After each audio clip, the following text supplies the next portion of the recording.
Mom, is this our new home? The question shattered Mara Fielding's heart as her wagon lurched toward the lone ranch house, her last desperate hope after burying her husband 2 weeks ago.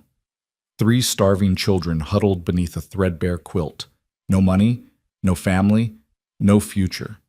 Just a stranger's address scrawled on paper by a dying man's hand. When the broad-shouldered rancher stepped from the shadows, Mara's voice cracked. "Are you the one who sent word?" His answer would determine if they survived the night, or if this was where their story ended. If you're watching, drop a comment with your city below. I want to see how far this story travels. Now settle in, because what happens next will break your heart before it heals it. The Kansas wind had teeth. Mara Fielding felt them gnaw through her threadbare shawl as the wagon creaked westward across a landscape so barren it looked like God had given up halfway through creation. Dust devils danced across the hardpan, mocking her with their aimless freedom. She had no such luxury. Behind her lay two fresh graves, one marked with a cedar cross her husband Thomas had carved, with shaking hands before the fever consumed him. The other unnamed because their infant daughter had died before Mara could even whisper her name into the unforgiving prairie air. The wagon wheel hit another rut, and 8-year-old Samuel's head jerked up from beneath the faded quilt that barely covered him and his siblings. His eyes, too old for his gaunt face, met Mara's. "Mama?" His voice was a whisper. "How much farther?" Mara looked at the setting sun bleeding across the horizon like a wound. "Soon, baby, soon." It was a lie. She had no idea if the address Thomas had given her, scrawled on a scrap of paper by lamplight 3 nights before he died, even existed.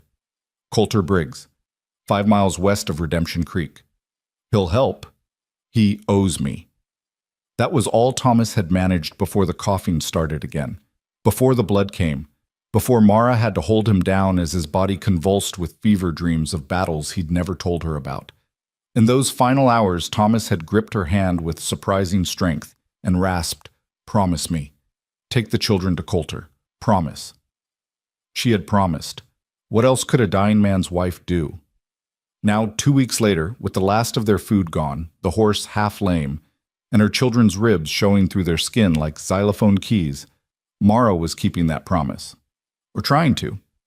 If the horse didn't collapse first, if the wagon's cracked axle held, if this Coulter Briggs actually existed and wasn't just another fever dream from a dying man's broken mind. 6-year-old James whimpered beneath the quilt, and Mara's heart cracked a little more.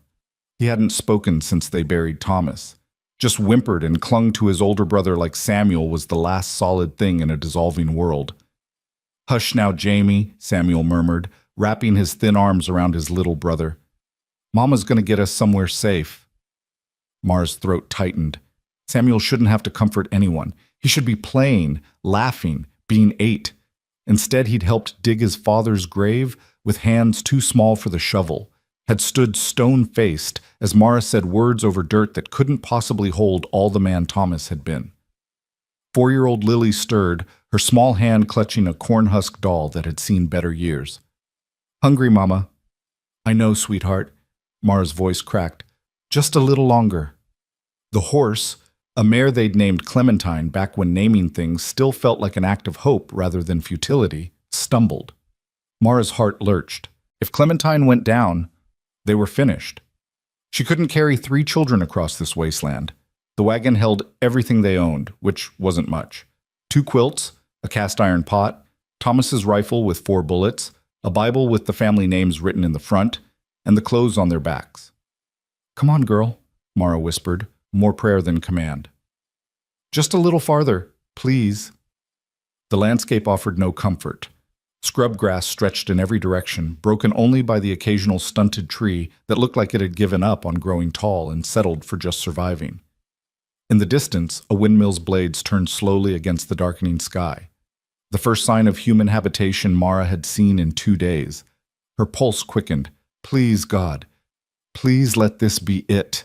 The road, if you could call 2 wagon ruts a road, curved toward the windmill. As they drew closer, Mara made out the shape of a ranch house, small and weathered, but solid. A barn stood behind it, and a chicken coop, and what looked like a small corral. Smoke rose from the chimney in a thin gray line. Someone lived here. Someone was home. Mara's hands trembled on the reins. What if this Coulter Briggs didn't remember Thomas? What if he refused to help? What if... The front door opened and a man stepped onto the porch.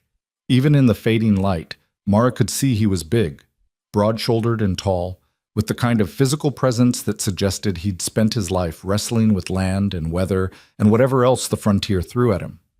He stood completely still, watching the wagon approach, and Mara couldn't read his expression. Clementine stopped 20 feet from the porch without being told. Maybe she sensed they'd reached the end, or maybe she just didn't have another step in her. For a long moment, nobody moved. The wind rattled through the scrub grass. The windmill creaked. Somewhere, a chicken clucked. Then the man spoke. His voice was rough, like gravel under wagon wheels, but not unkind. That wagon's not going another mile. Mara's hands tightened on the reins. Her throat was so dry she could barely form words. Are you Coulter Briggs? The man stepped off the porch, moving closer. In the better light, Mara saw his face, weathered and angular, with eyes that looked like they'd seen too much and spoken too little about it. Maybe 40, maybe older. A scar ran from his left eyebrow into his hairline. I am. His gaze shifted to the wagon, to the shapes huddled beneath the quilt, then back to Mara. And you must be Thomas Fielding's widow. Mara's breath caught. You got word? Letter came 3 weeks back. Coulter's expression didn't change, but something in his voice softened. From Doc Hendricks in Millbrook. Said Thomas was dying. Said his wife and children would be coming west. Said I should... He paused, jaw working. Said I owed him a debt. I didn't know if... Mara's voice broke. She pressed her fist against her mouth, fighting for control. She couldn't fall apart. Not now. Not in front of the children. Coulter Briggs studied her for a long moment, and Mara felt the weight of his assessment. She knew what he saw. A woman at the end of a rope, dirty and desperate, with 3 half-starved children and nothing to offer but trouble. Then he looked past her to the wagon. Those children eaten today? Mara shook her head. Yesterday? Another shake. Coulter's jaw tightened. Without another word, he moved to Clementine's head and took her bridle. Come on, old girl, just a few more steps. He led the horse toward the barn with surprising gentleness, and the wagon rolled forward. Mara sat frozen, not quite believing this was happening. Behind her, she heard Samuel whisper, Mama? Who is that man? A friend, Mara managed. A friend of your father's. Lily peeked out from under the quilt, her huge eyes taking in the ranch house, the barn, the stranger leading their horse. Is this our new home? The question hit Mara like a physical blow. She opened her mouth, but no sound came out. What could she say? This wasn't their home. This was a stranger's ranch, and they were charity cases at best, burdens at worst. Coulter secured Clementine to a post and turned back to them. His eyes found Lily's small face, and for a second something flickered across his features, pain or memory or both. You're safe here, he said simply. It wasn't an answer to Lily's question, but it was enough.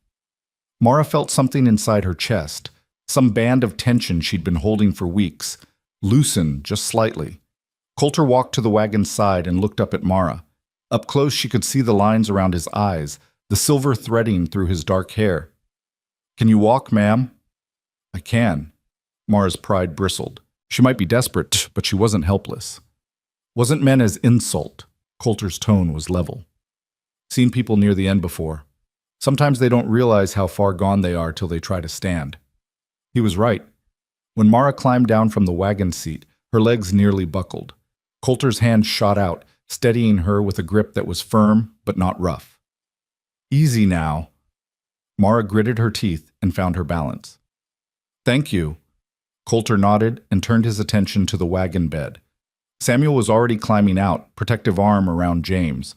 The boy met Coulter's gaze with a wariness that made Mara's heart ache. Samuel had learned not to trust strangers.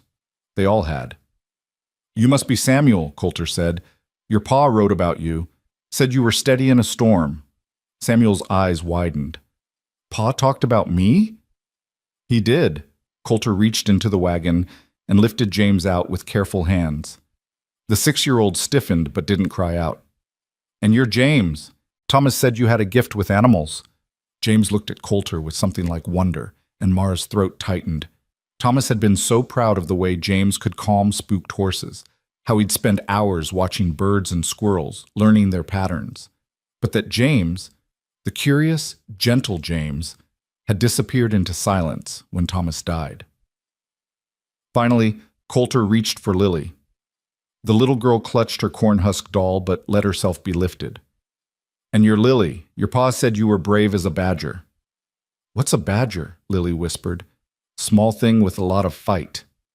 The corner of Coulter's mouth twitched. Fierce. Like Mama, Lily said seriously. Coulter glanced at Mara, and for the first time she saw something like approval in his eyes. Yeah, like your mama. He set Lily down and looked at the 3 children standing in the dust, dirty, hungry, scared. Orphaned in every way that mattered, even though Mara still lived. All right, he said. Let's get you inside and fed. Questions can wait. The ranch house was small, 1 main room with a kitchen area, a table, 2 chairs, and a fireplace. A bedroom opened off to the right, and Mara glimpsed a simple bed through the doorway. The place was clean but sparse, with the lived-in quality of a man who owned only what he needed and needed only what he used. Sit, Coulter said, gesturing to the table. Mara herded the children into the chairs while she remained standing, unsure of her place in this stranger's home. Coulter moved around the kitchen with economical efficiency, stoking the fire, pulling out a pot, slicing bread from a loaf that looked fresh. Within minutes, the smell of beans and salt pork filled the air, and Mara's stomach clenched with hunger so sharp it was painful. Lily whimpered, and Samuel put his hand over hers. Soon, he whispered. Mama said soon. Coulter heard. His shoulders tensed, but he didn't turn around. He just worked faster. When he finally placed bowls in front of the children, beans thick with meat, bread slathered in butter, they stared like they'd forgotten what food looked like. Samuel glanced at Mara, asking permission with his eyes. Go ahead, baby, Mara said softly. They fell on the food with desperate silence, shoveling it in like someone might take it away. Coulter set a bowl in front of Mara and another at the empty place at the table, then sat down himself. He ate slowly, methodically, his eyes never leaving the children. Mara tried to eat with dignity, but it was impossible. She was too hungry, too empty. The beans were simple but perfectly seasoned. The bread was heaven, and the butter, real butter, was a luxury she'd forgotten existed. She blinked back tears and forced herself to chew slowly, to not make animal sounds of relief and gratitude. Across the table, James finished his bowl and looked at Coulter with huge, hopeful eyes. More? Coulter asked. James nodded frantically. Coulter refilled all 3 children's bowls without comment, then topped off Mara's. She started to protest, surely they'd already imposed enough, but he cut her off with a look. Eat, he said. You're half starved. It wasn't kind, but it was true. Mara ate. When the food was finally gone and the children's eyes were starting to droop, Coulter stood and began clearing the table. Mara jumped up to help, but he shook his head. You've had a long road. Rest. I can help, Mara insisted. I won't be a burden here, Mr. Briggs. I can work. I can... Coulter, he interrupted. Name's Coulter, and nobody said anything about burdens. He nodded toward the bedroom. Children can sleep in there. Bed's clean. Mara stared at him. But where will you... Barn's got a cot. I've slept there before. He turned back to the dishes, conversation clearly over. Mara gathered her children, who were swaying on their feet with exhaustion. The bedroom was simple. 1 bed with a patchwork quilt, a small dresser, a window that looked out over the prairie. It smelled faintly of cedar and soap. Is this really ours? Lily whispered, touching the quilt with wondering fingers. For tonight, Mara said carefully. She tucked them into bed, all 3 children crowding together like puppies. Samuel's eyes were already closing, but he fought to stay awake. Mama, are we going to stay here? Mara smoothed his hair back from his forehead. I don't know, sweetheart. I like it here, Lily murmured. It's warm. Sleep now, Mara said, her voice breaking. We'll figure out tomorrow, when it comes. She watched them drift off, their faces relaxing into the kind of peace she hadn't seen in weeks. James even smiled in his sleep, the first smile she'd witnessed since Thomas died. When Mara returned to the main room, Coulter was standing by the fireplace, staring into the flames. The dishes were washed and put away. The table was wiped clean, everything in its place. "Thank you," Mara said. The words felt pathetically inadequate. "For the food, the bed, for not turning us away." Coulter was quiet for a long moment. When he finally spoke, his voice was low. "Thomas saved my life once, in the war. Took a bayonet meant for me." He touched his side absently, and Mara realized there must be a scar there, hidden beneath his shirt. "I told him if he ever needed anything, all he had to do was ask. He never mentioned he wouldn't have." Coulter's jaw worked. Thomas wasn't the type to collect on debts. But when that letter came, he turned to face her, and the grief in his eyes made Mara's breath catch. "I'd hoped to see him again. To tell him—" He stopped, shook his head. "Doesn't matter now." "He spoke of you," Mara said softly. "At the end, he said you were a good man." Coulter's expression hardened. He was wrong about that. Before Mara could respond, he grabbed his coat from a hook by the door. "Bolt this behind me. Don't open it for anyone but me. Understood? You think there's danger?" "I think a woman alone with 3 children should be careful." He pulled on the coat. "I'll check on the horse and settle in for the night. If you need anything, ring the bell by the door. I'll hear it." He was gone before Mara could thank him again, the door closing with quiet finality. She slid the bolt home and stood in the empty room, listening to the fire crackle and the wind whistle through the eaves. For the first time in weeks, she let herself cry. All. Morning came too early and too bright. Mara woke to the sound of an axe biting wood, rhythmic, relentless, the sound of a man who'd found a use for fury. She disentangled herself from her sleeping children and padded to the window. Outside, Coulter was splitting logs with mechanical precision, each swing perfectly controlled, each piece of wood falling exactly where he intended. He'd been at it long enough to build a considerable pile. Mara splashed water from the basin onto her face and tried to make herself presentable. It was a losing battle. Her dress was filthy, her hair a tangled mess, and she had dark circles under her eyes that no amount of cold water could erase. But she was alive, and her children were fed and warm, and that would have to be enough. The children were still sleeping, so Mara slipped outside quietly. The morning air was crisp and clean, and the sky was the kind of blue that made you believe in second chances. The ranch looked different in daylight, still sparse, still isolated, but somehow less forbidding. The barn was weathered, but solid. The chicken coop was well maintained, and the windmill turned with steady purpose. Coulter saw her coming and buried the axe in the chopping block. He was sweating despite the cool air, his shirt sticking to his shoulders. "Children still sleeping?" "Yes." Mara clasped her hands in front of her, suddenly uncertain. "I wanted to thank you again, and to ask what you expect from us." Coulter reached for a canteen and took a long drink. "Expect?" "We can't stay here forever as charity cases," Mara said. "I'm willing to work. I can cook, clean, mend. I can help with the animals, the garden if you have one. Samuel's strong for his age, and Mrs. Fielding—" "Mara," she interrupted. "If we're going to be living under your roof, even temporarily, you should call me Mara." Coulter studied her with those unreadable eyes. "Mara," he said carefully, "you just buried your husband 2 weeks ago. Your children are half starved.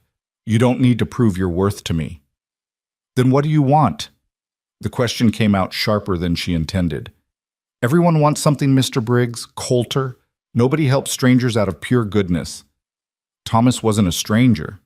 "Thomas is dead." Mara's voice cracked on the word. "And his debt died with him. So tell me plainly, what do you want from us?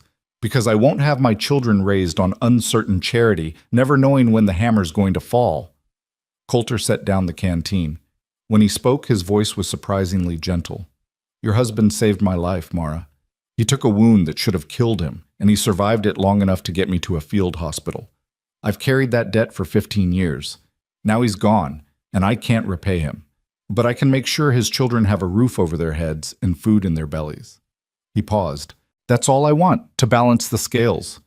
Mara wanted to believe him. God, she wanted to. But hope was a dangerous thing for a widow with 3 children and nowhere else to go. For how long? She asked. Long as you need. And if I can't work? If I can't contribute, then you rest until you can. Coulter's jaw set. I'm not looking for a servant, Mara, or a... He stopped, seemed to reconsider his words. This is a working ranch. There's always more to do than one person can handle. If you want to help, I won't refuse, but it's not a condition of staying. Before Mara could respond, the ranch house door opened and Lily appeared, corn-husk doll clutched to her chest. She looked tiny in the doorway, her blonde hair a wild tangle around her face. Mama? She called nervously. I'm here, baby. Mara hurried toward her daughter, but Lily was already moving toward Coulter, drawn by some instinct Mara couldn't name. The little girl stopped a few feet from the big rancher and looked up at him solemnly. Good morning, Mr. Coulter. Coulter crouched down to her level. Morning, Miss Lily. You sleep all right? Lily nodded, then held up her doll. This is Daisy. She was hungry. Was she now? Coulter's expression softened in a way Mara hadn't seen before. Well, we can't have that. Think she'd like some breakfast? Yes, please. Coulter stood and offered his hand. After a moment's hesitation, Lily took it. Mara watched, throat tight, as her daughter, who'd been terrified of strangers for weeks, walked hand in hand with Coulter Briggs toward the house like it was the most natural thing in the world. Samuel appeared in the doorway next, with James right behind him. The boys watched their sister with wide eyes. It's all right, Mara called. Come on down. We're having breakfast. The meal was simpler than the night before. Porridge with molasses, milk from Coulter's cow. But the children ate with slightly better manners this time, their desperate hunger eased by knowing there would be more. Coulter sat at the head of the table, quiet and watchful, and Mara realized he was learning them, studying how they interacted, what they needed, who they were beneath the fear and grief. Samuel, Coulter said suddenly, you know your way around horses? The boy looked up, surprised to be addressed directly. Some, sir. Pa taught me to brush them and check their hooves.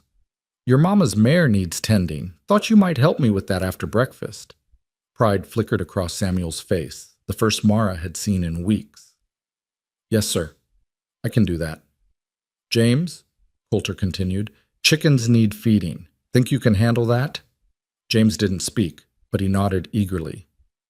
And Miss Lily, Coulter turned to the little girl. I've got a garden that's getting overgrown. Could use someone to pull weeds, but it's important work. Garden won't grow right if the weeds take over. Think you're up for it? Lily straightened in her chair. I can pull weeds, Mr. Coulter. Good. Coulter's eyes finally landed on Mara.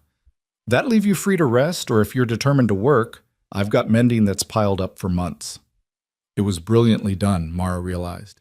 He'd given the children purpose, made them feel useful instead of burdensome, while giving her the choice to rest or work as she saw fit. No demands, no obligations stated outright, just an invitation to be part of something. I'll take the mending, Mara said softly. Thank you. After breakfast, they scattered to their tasks. Coulter took Samuel to the barn to work on Clementine, and Mara watched through the window as the man showed her son how to properly wrap a horse's injured leg. Samuel listened with intense concentration, asking questions that Coulter answered with patience. Mara hadn't expected from such a stern-faced man. James took to the chickens immediately, scattering feed with careful precision and talking to the birds in a whisper Mara couldn't quite hear. The chickens, sensing a kindred gentle spirit, clucked around his feet without fear. Lily attacked the garden weeds with fierce determination, yanking them up and piling them in a heap that grew steadily larger. Occasionally she'd hold up a particularly large weed for approval, and Coulter would nod seriously and say, "That's good work, Miss Lily. Keep it up."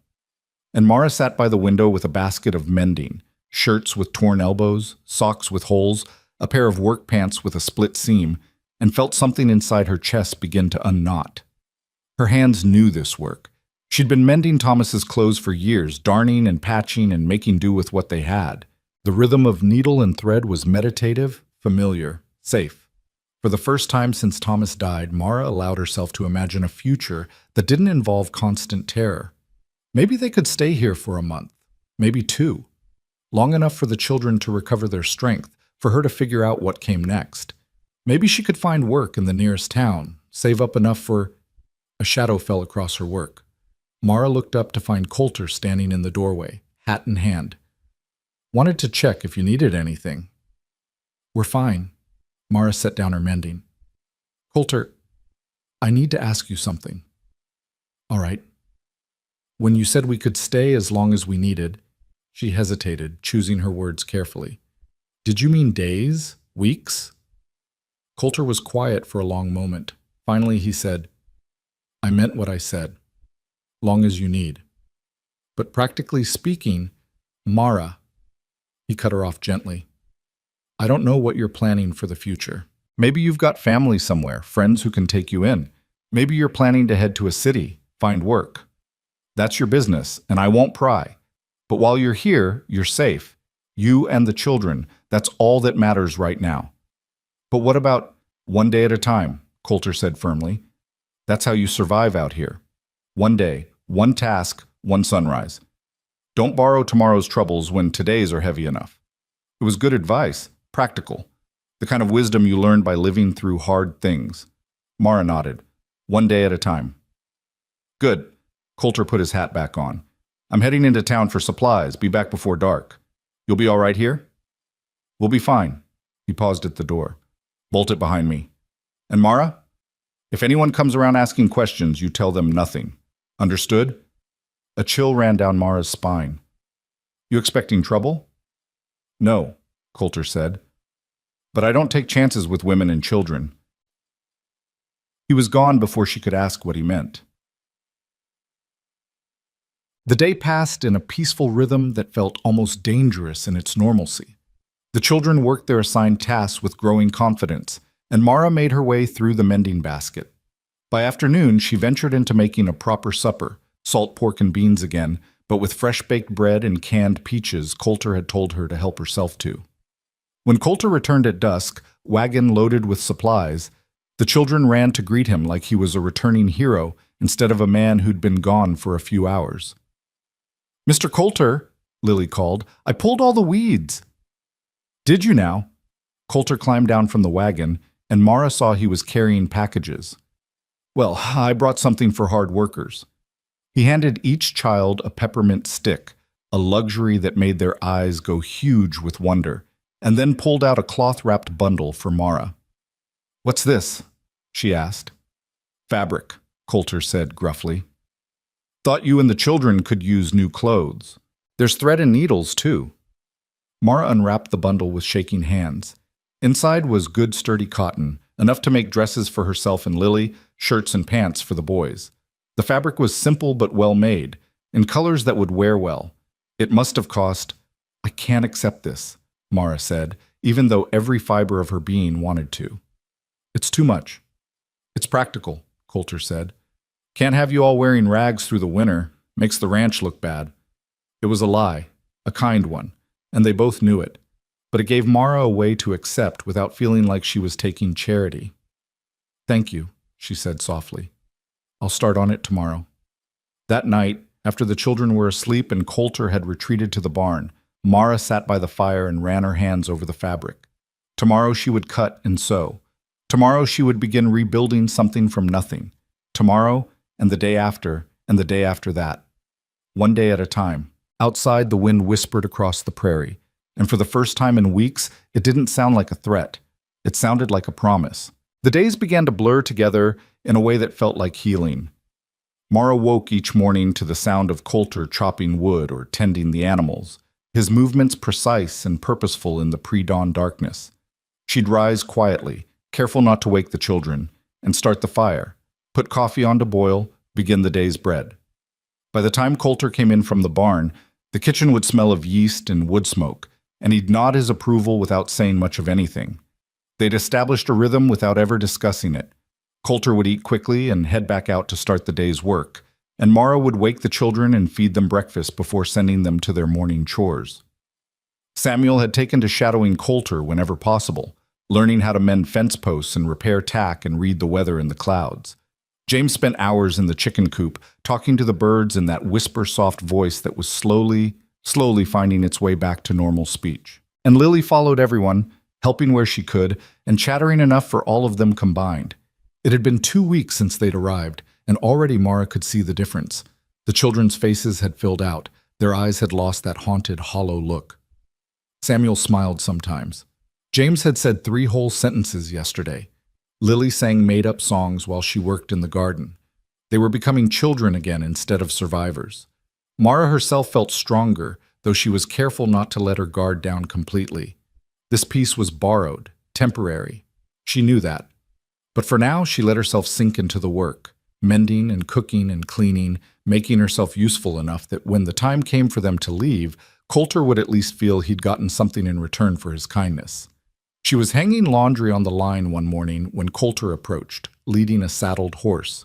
Mara recognized the mare, a pretty sorrel with a white blaze, as one of Coulter's better animals. "Thought you might want to ride out with me today," he said without preamble. "Check the north fence line." Mara's hand stilled on the clothespin. "I should stay with the children. Samuel can watch his brother and sister for a few hours. He's old enough, and they won't leave the yard." Coulter's expression was unreadable. "Besides, you've been cooped up here for 2 weeks. Thought you might want to see the land." It was true. Mara hadn't left the immediate area around the ranch house since they'd arrived. The thought of riding out across the prairie, of having space and sky and wind around her again, made something in her chest ache with longing. "All right," she said. "Let me tell the children." Samuel took the responsibility seriously, standing straighter when Mara explained he'd be in charge for a few hours. "I'll watch them, Mama. I promise." "I know you will, sweetheart." Mara kissed his forehead. "Stay close to the house. If anything happens, anything at all, ring the bell." "Yes, ma'am." James and Lily were less concerned, already absorbed in their task of collecting eggs. Lily waved her corn-husk doll at Mara. "Daisy says be careful, Mama." "I will. You be good for Samuel." Coulter helped Mara into the saddle. She hadn't ridden in months, and her muscles protested the unfamiliar position, and then swung onto his own horse with easy grace. They rode out slowly, giving Mara time to find her seat, and headed north across the scrubland. For a long time, neither of them spoke. The silence wasn't uncomfortable, just present. The kind of quiet that existed between people who didn't need to fill every moment with words. Mara found herself relaxing into it, letting the horse's steady gait soothe something ragged inside her. The land rolled away in gentle swells, covered in buffalo grass and sage. Here and there, clusters of wildflowers added splashes of color, purple asters and yellow black-eyed Susans and tiny white prairie stars. In the distance, Mara could see the darker line of trees that marked a creek bed. "It's beautiful," she said finally. Coulter glanced at her. "Most people find it harsh, empty." "It is harsh, but there's a beauty in that." Mara gestured at the endless sky. "Nothing hidden, everything exposed, honest." "Thomas used to say something similar." Coulter's voice went quiet. "Said the prairie didn't lie to you. If you were strong enough to survive it, you earned the right to be here." Mara's throat tightened at the mention of her husband. "Did you know him well? During the war?" "Well enough." Coulter was silent for a moment, then seemed to make a decision.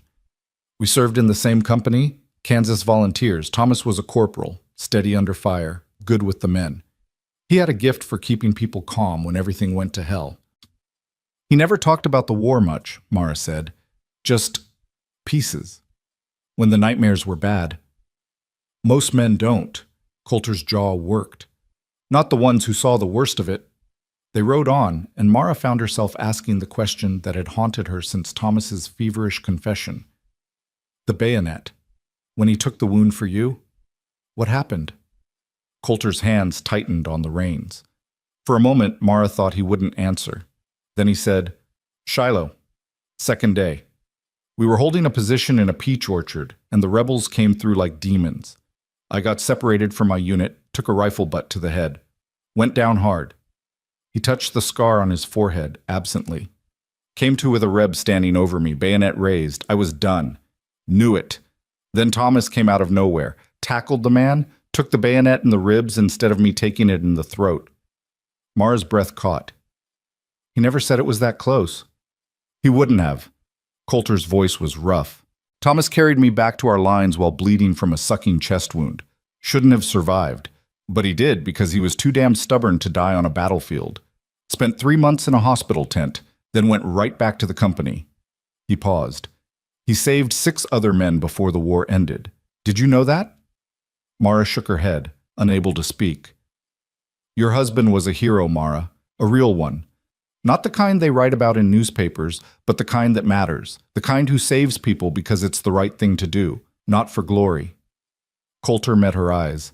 That's the debt I owe, and why I'll never turn you or those children away. Ever.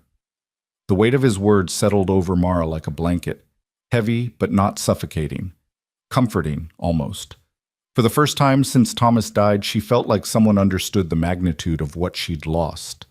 Not just a husband, but a man who'd been extraordinary in quiet, uncelebrated ways. Thank you, she whispered, for telling me. Coulter just nodded and urged his horse forward.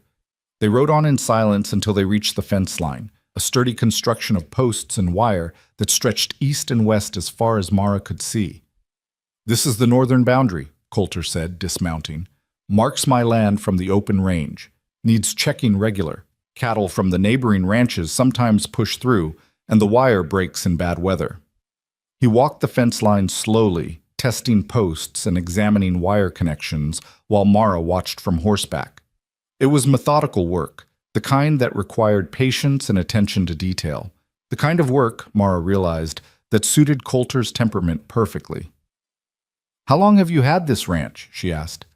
Bought it 8 years ago, after I mustered out and spent a few years drifting. Coulter knelt to examine a loose post. Needed something to do with my hands, somewhere to be that wasn't... He trailed off.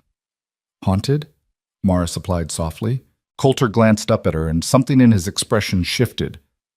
Yeah, haunted. Does it work? The ranch, I mean. Does it keep the ghosts away? Sometimes. He straightened, dusting off his hands. When the work's hard enough and I'm tired enough. Other times, he shrugged. Nothing keeps them away. You just learn to live with them. Mara understood that too well.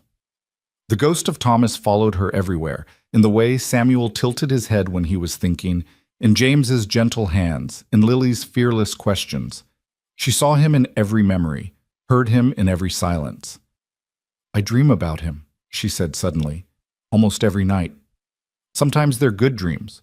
Us when we were young, before the farm failed, before the sickness. But mostly, they're the end. Him dying, me helpless. Coulter was quiet for a long moment. Then he said, I dream about Shiloh, about the men I couldn't save, about Thomas taking that bayonet. He met her eyes. Guilt's a heavy load, Mara. But it's not the same as responsibility. What happened to Thomas, the fever, the dying, that wasn't your fault. I know that here. Mara touched her head. But here... She pressed a hand to her chest. Here I keep thinking if I'd been stronger, smarter, better somehow, I could have saved him. No. Coulter's voice was firm. I've seen men die from fevers like that. Seen strong men, young men, men with every advantage. Once it gets in deep, there's no fighting it. You did everything you could, and Thomas knew that. The certainty in his voice broke something loose in Mara's chest. She turned away, blinking hard against the tears that threatened. She'd held herself together for so long, for the children, for survival, that she'd forgotten what it felt like to let someone else carry the weight, even for a moment. I'm sorry, she managed. I don't usually... Don't apologize. Coulter swung back into his saddle. Grief doesn't run on a schedule. It comes when it comes. They rode back slowly, and Mara found herself telling him things she hadn't told anyone. About the early days with Thomas, when they'd been young and foolish and convinced love could conquer anything. About the farm they'd tried to build, and how drought and debt had slowly strangled their dreams. About watching Thomas grow quieter, harder, as the weight of failure pressed down on him. He was a good father, she said. Even when everything else was falling apart, he was good to the children, patient, kind. He taught Samuel to read using the Bible. He carved James a whole barnyard of wooden animals. He'd spend hours braiding Lily's hair even though his hands were too big for the work. Sounds like him, Coulter said. Thomas always had time for what mattered. When they crested the final rise and saw the ranch spread out below, the house, the barn, the windmill turning in the afternoon sun, Mara felt a strange tug in her chest. It looked like home. Not hers, but home nonetheless. Home. The children spotted them and came running, Lily in the lead with her dress flying and Samuel trying to look dignified while clearly wanting to run too. Even James hurried forward, a rare smile on his face. "Mama!" Lily threw herself at Mara as soon as she dismounted. "We collected 12 eggs, and James saw a hawk." "Did he now?" Mara scooped her daughter up, breathing in the little girl's smell of sunshine and earth. James nodded enthusiastically and pointed at the sky. "Big," he whispered. "Really big." It was the most words he'd strung together since Thomas died, and Mara's eyes burned with grateful tears. "That's wonderful, Jamie. Did you watch where it went?" James nodded again, and Samuel jumped in. "He tracked it all the way to the creek trees, Mama, just like Pa taught him." The mention of Thomas didn't sting quite as sharply as usual, maybe because Mara could still hear Coulter's words, "Your husband was a hero," echoing in her mind. Thomas lived on in these children, in the skills he'd taught them, the values he'd instilled. That mattered. That night, after the children were asleep and Coulter had started toward the barn, Mara called out to him. "Coulter, would you like to have coffee before you go? I made a fresh pot." He paused, hand on the door. For a moment she thought he'd refuse. Then he nodded and came back to the table. They sat across from each other, cradling tin cups of strong black coffee, and talked about small things, the fence repairs needed, the garden's progress, Samuel's aptitude for ranch work. Easy conversation that felt less lonely than the silence Mara had grown accustomed to. "He's a good boy," Coulter said. "Samuel, smart, pays attention." "He's had to grow up too fast," Mara said. "They all have." "Maybe, but that's not always a bad thing. My pa used to say hard times either break you or make you. Those children aren't breaking." Mara smiled despite herself. "No, they're not." Coulter finished his coffee and stood. "Thank you for this. The coffee, I mean." "It's your coffee," Mara pointed out. "You made it. That's different." He headed for the door, then paused. "Mara, you did good today. Writing out, talking. I know it wasn't easy." "It helped," she admitted. "Thank you." After he'd gone, Mara sat alone in the firelight and let herself acknowledge what she'd been avoiding for days. She didn't want to leave. This ranch, this life, this quiet routine, it felt right in a way nothing had since Thomas got sick. The children were thriving. She was sleeping through the night for the first time in months. And Coulter was steady, reliable, safe. But safety wasn't the same as belonging, and Mara knew better than to confuse hospitality with permanence. Eventually, she'd need to make a plan. Find a town where she could work, maybe as a laundress or a cook. Save enough to rent a room. Build something sustainable for her and the children, eventually. But not yet. Not while the children still needed this peace, this healing.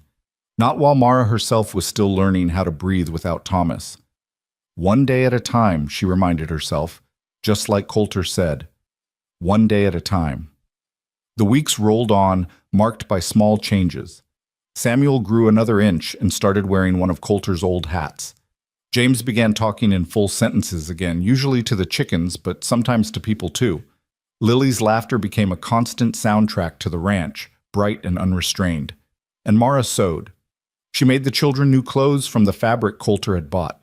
Sturdy pants and shirts for the boys, a practical dress for Lily with room to grow. She made herself 2 dresses, simple but well-fitted, that didn't hang on her frame like a scarecrow's rags. She even, shyly, offered to make Coulter new shirts to replace the ones she'd mended multiple times. "You don't have to," he said. "I want to," Mara replied. "You've given us so much. Let me give something back." So she measured him, trying not to notice the breadth of his shoulders or the lean strength in his arms, and cut and sewed 2 work shirts in sturdy blue cotton. When she presented them to him, carefully folded, Coulter held them like they were made of gold. "These are fine work," he said quietly. "They're just shirts." "No," he met her eyes. "They're more than that." Mara didn't know what to say to that, so she just nodded and went back to her mending. But something had shifted between them. She felt it in the way Coulter started staying for second cups of coffee in the evenings, in the way he asked her opinion on ranch matters, in the way he smiled, actually smiled, when Lily demanded he push her on the rope swing he'd hung from the barn's crossbeam. One morning, Mara woke to find Coulter already in the kitchen, fumbling with the coffee pot. He looked almost embarrassed when she appeared. "Thought I'd get a start on breakfast," he said gruffly. "You were up late mending last night." "You don't have to—" "I know." He poured water into the pot with exaggerated care. "But you do everything else around here. Seems only fair." They worked side by side, Coulter handling the coffee while Mara mixed biscuit dough. Their movements developed an easy choreography, Mara reaching for the rolling pin just as Coulter stepped aside, Coulter handing her the flour without being asked. It was domestic and simple and strangely intimate. "Coulter," Mara said suddenly, "why haven't you married? A man with a ranch like this, you could have had your pick of women." The question hung in the air. Coulter was quiet for so long Mara thought she'd overstepped. Then he said, "I was married, once. Long time ago." Mara's hand stilled in the dough. "What happened?" "She died. Childbirth. The baby too." His voice was flat, emotionless, the tone of a man who'd buried his grief so deep it couldn't reach the surface anymore. 8 years ago, right after I bought this place, we were going to build it together, raise a family. Instead, I buried them both on the hill behind the barn. "Coulter." Mara's throat closed. "I'm so sorry." He shrugged, but the movement was stiff. "Long time ago, like I said. Time doesn't make it hurt less, just different." "No," he agreed, "it doesn't." They finished breakfast in silence, but it was a companionable one now, weighted with shared understanding. They'd both lost people they loved. Both knew what it meant to wake up to an empty bed, to hear phantom voices, to carry grief like stones in their pockets. When the children tumbled in for breakfast, the mood lightened. Samuel reported that Clementine was fully healed and could probably be ridden again. James announced that one of the hens was sitting on eggs. Lily wanted to know if clouds had feelings. Coulter fielded each pronouncement with equal seriousness, and Mara watched him interact with her children and felt something dangerous bloom in her chest. Not love. She wasn't ready for that. Maybe wouldn't ever be ready for that again. But something like it. Something warm and steady and terrifying in its implications. After breakfast, while the children scattered to their chores, Coulter lingered at the table. "Mara, there's something I need to tell you." The seriousness in his tone made Mara's stomach clench. "What is it?" "Had a visitor in town last week. Didn't mention it because I didn't want to worry you." Coulter's jaw was tight. Man asking questions about a widow with 3 children, traveling west from Kansas. Mara's blood turned to ice. "What kind of man?" "Mean-looking sort, scar on his cheek. Said he was looking for family." Coulter's eyes locked on hers. "You know anyone like that?" Mara sat down heavily, her legs suddenly unable to hold her. "Levi Mercer," she whispered. "Who is he?" "Thomas's cousin, or claimed to be. I was never sure if it was true." Mara's hands were shaking. She clasped them together to still them. "He showed up after Thomas got sick, said he'd heard about Thomas's trouble, wanted to help. But the way he looked at me, the things he said—" "What things?" Coulter's voice had gone dangerously quiet. "He said when Thomas died, I'd need a man to take care of me. That family takes care of family." Mara's voice dropped to almost a whisper. "He said the children would need a father, and he was willing to step up. But the way he said it, the way he touched my arm—" She shuddered. "I told him to leave. Thomas made him leave, even sick as he was. Levi went, but he said I'd change my mind once I was alone. Said he'd be back to collect what was his." Coulter's expression had gone hard as granite. "Did he threaten you directly?" "Not in words, but the implication was clear." Mara looked up at him, fear sharp in her chest. "Coulter, if he finds us here—" "He won't." Coulter's voice was steel. "And if he does, he'll leave again, permanently. You don't know him. He's cruel, violent. I saw the way he treated his horse, heard stories from people who knew him. And he thinks I belong to him somehow, like I'm property to be claimed." "You belong to yourself." Coulter stood, and there was something in his posture that reminded Mara he'd been a soldier, that he'd killed men and watched men die. And to those children, nobody else. But what if— "Mara." Coulter knelt beside her chair so they were eye to eye. I made a promise to Thomas to keep you safe. That means from weather, from hunger, and from men who think they can take what's not theirs." His voice gentled slightly. "You're under my protection now. Levi Mercer shows his face here. He'll learn what that means." Mara wanted to believe him, wanted to trust that this ranch, this man, could stand between her and the darkness she'd been running from. But hope was a luxury she'd learned to ration carefully. "What did you tell the man in town? The one asking questions?" "Told him I hadn't seen any widow matching that description. Told him most travelers head straight through to Denver or Santa Fe, don't stop at small ranches." Coulter's mouth twitched. "Also mentioned that strangers asking questions tend to find more trouble than answers out here, and maybe he should move along." "Did he?" "He did, but that doesn't mean he won't come back." Coulter stood. "Which is why I'm going to teach you to shoot." Mara blinked. "What?" "The rifle. Thomas's rifle. You know how to use it?" "I've shot tin cans a few times, but then you need practice. A woman out here should know how to defend herself and her children." Coulter headed for the door. "Get the rifle. We'll start today." Over the next week, Mara learned to shoot. Coulter set up targets behind the barn, old cans and bottles lined up on fence posts, and showed her how to load, aim, and fire without flinching. Her first attempts were terrible, the rifle's kick bruising her shoulder, her shots going wild. But Coulter was patient, adjusting her stance, teaching her to breathe, to squeeze the trigger instead of jerking it. Samuel begged to learn too, and after some consideration, Coulter agreed. Father and son, not really, but close enough, stood side by side, learning to hit targets while Mara watched with a mixture of pride and fear. "He's good," Coulter said after Samuel managed to hit 3 cans in a row. "Natural eye." "Thomas taught him the basics," Mara said, "before he got sick. Thomas taught him right." Coulter handed the rifle back to Samuel. "Try the bottles now. Smaller targets." By the end of the week, Mara could hit a can at 30 yards more often than not, and Samuel was even better. It didn't make Mara feel completely safe. Nothing could, but it helped. At least if Levi Mercer came, she wouldn't be completely defenseless. But the days passed without incident. The shooting lessons became part of the routine, along with all the other work. Mara found herself falling into the rhythm of ranch life so completely that she sometimes forgot this wasn't permanent. That she and the children were guests, not family. That this wasn't home, even though it felt like it. One evening, Coulter stayed for coffee and ended up staying for supper too. They sat around the table, Mara, Coulter, and the 3 children, and it felt so natural, so right, that Mara had to look away before the tears came. This is what we could have been, she thought.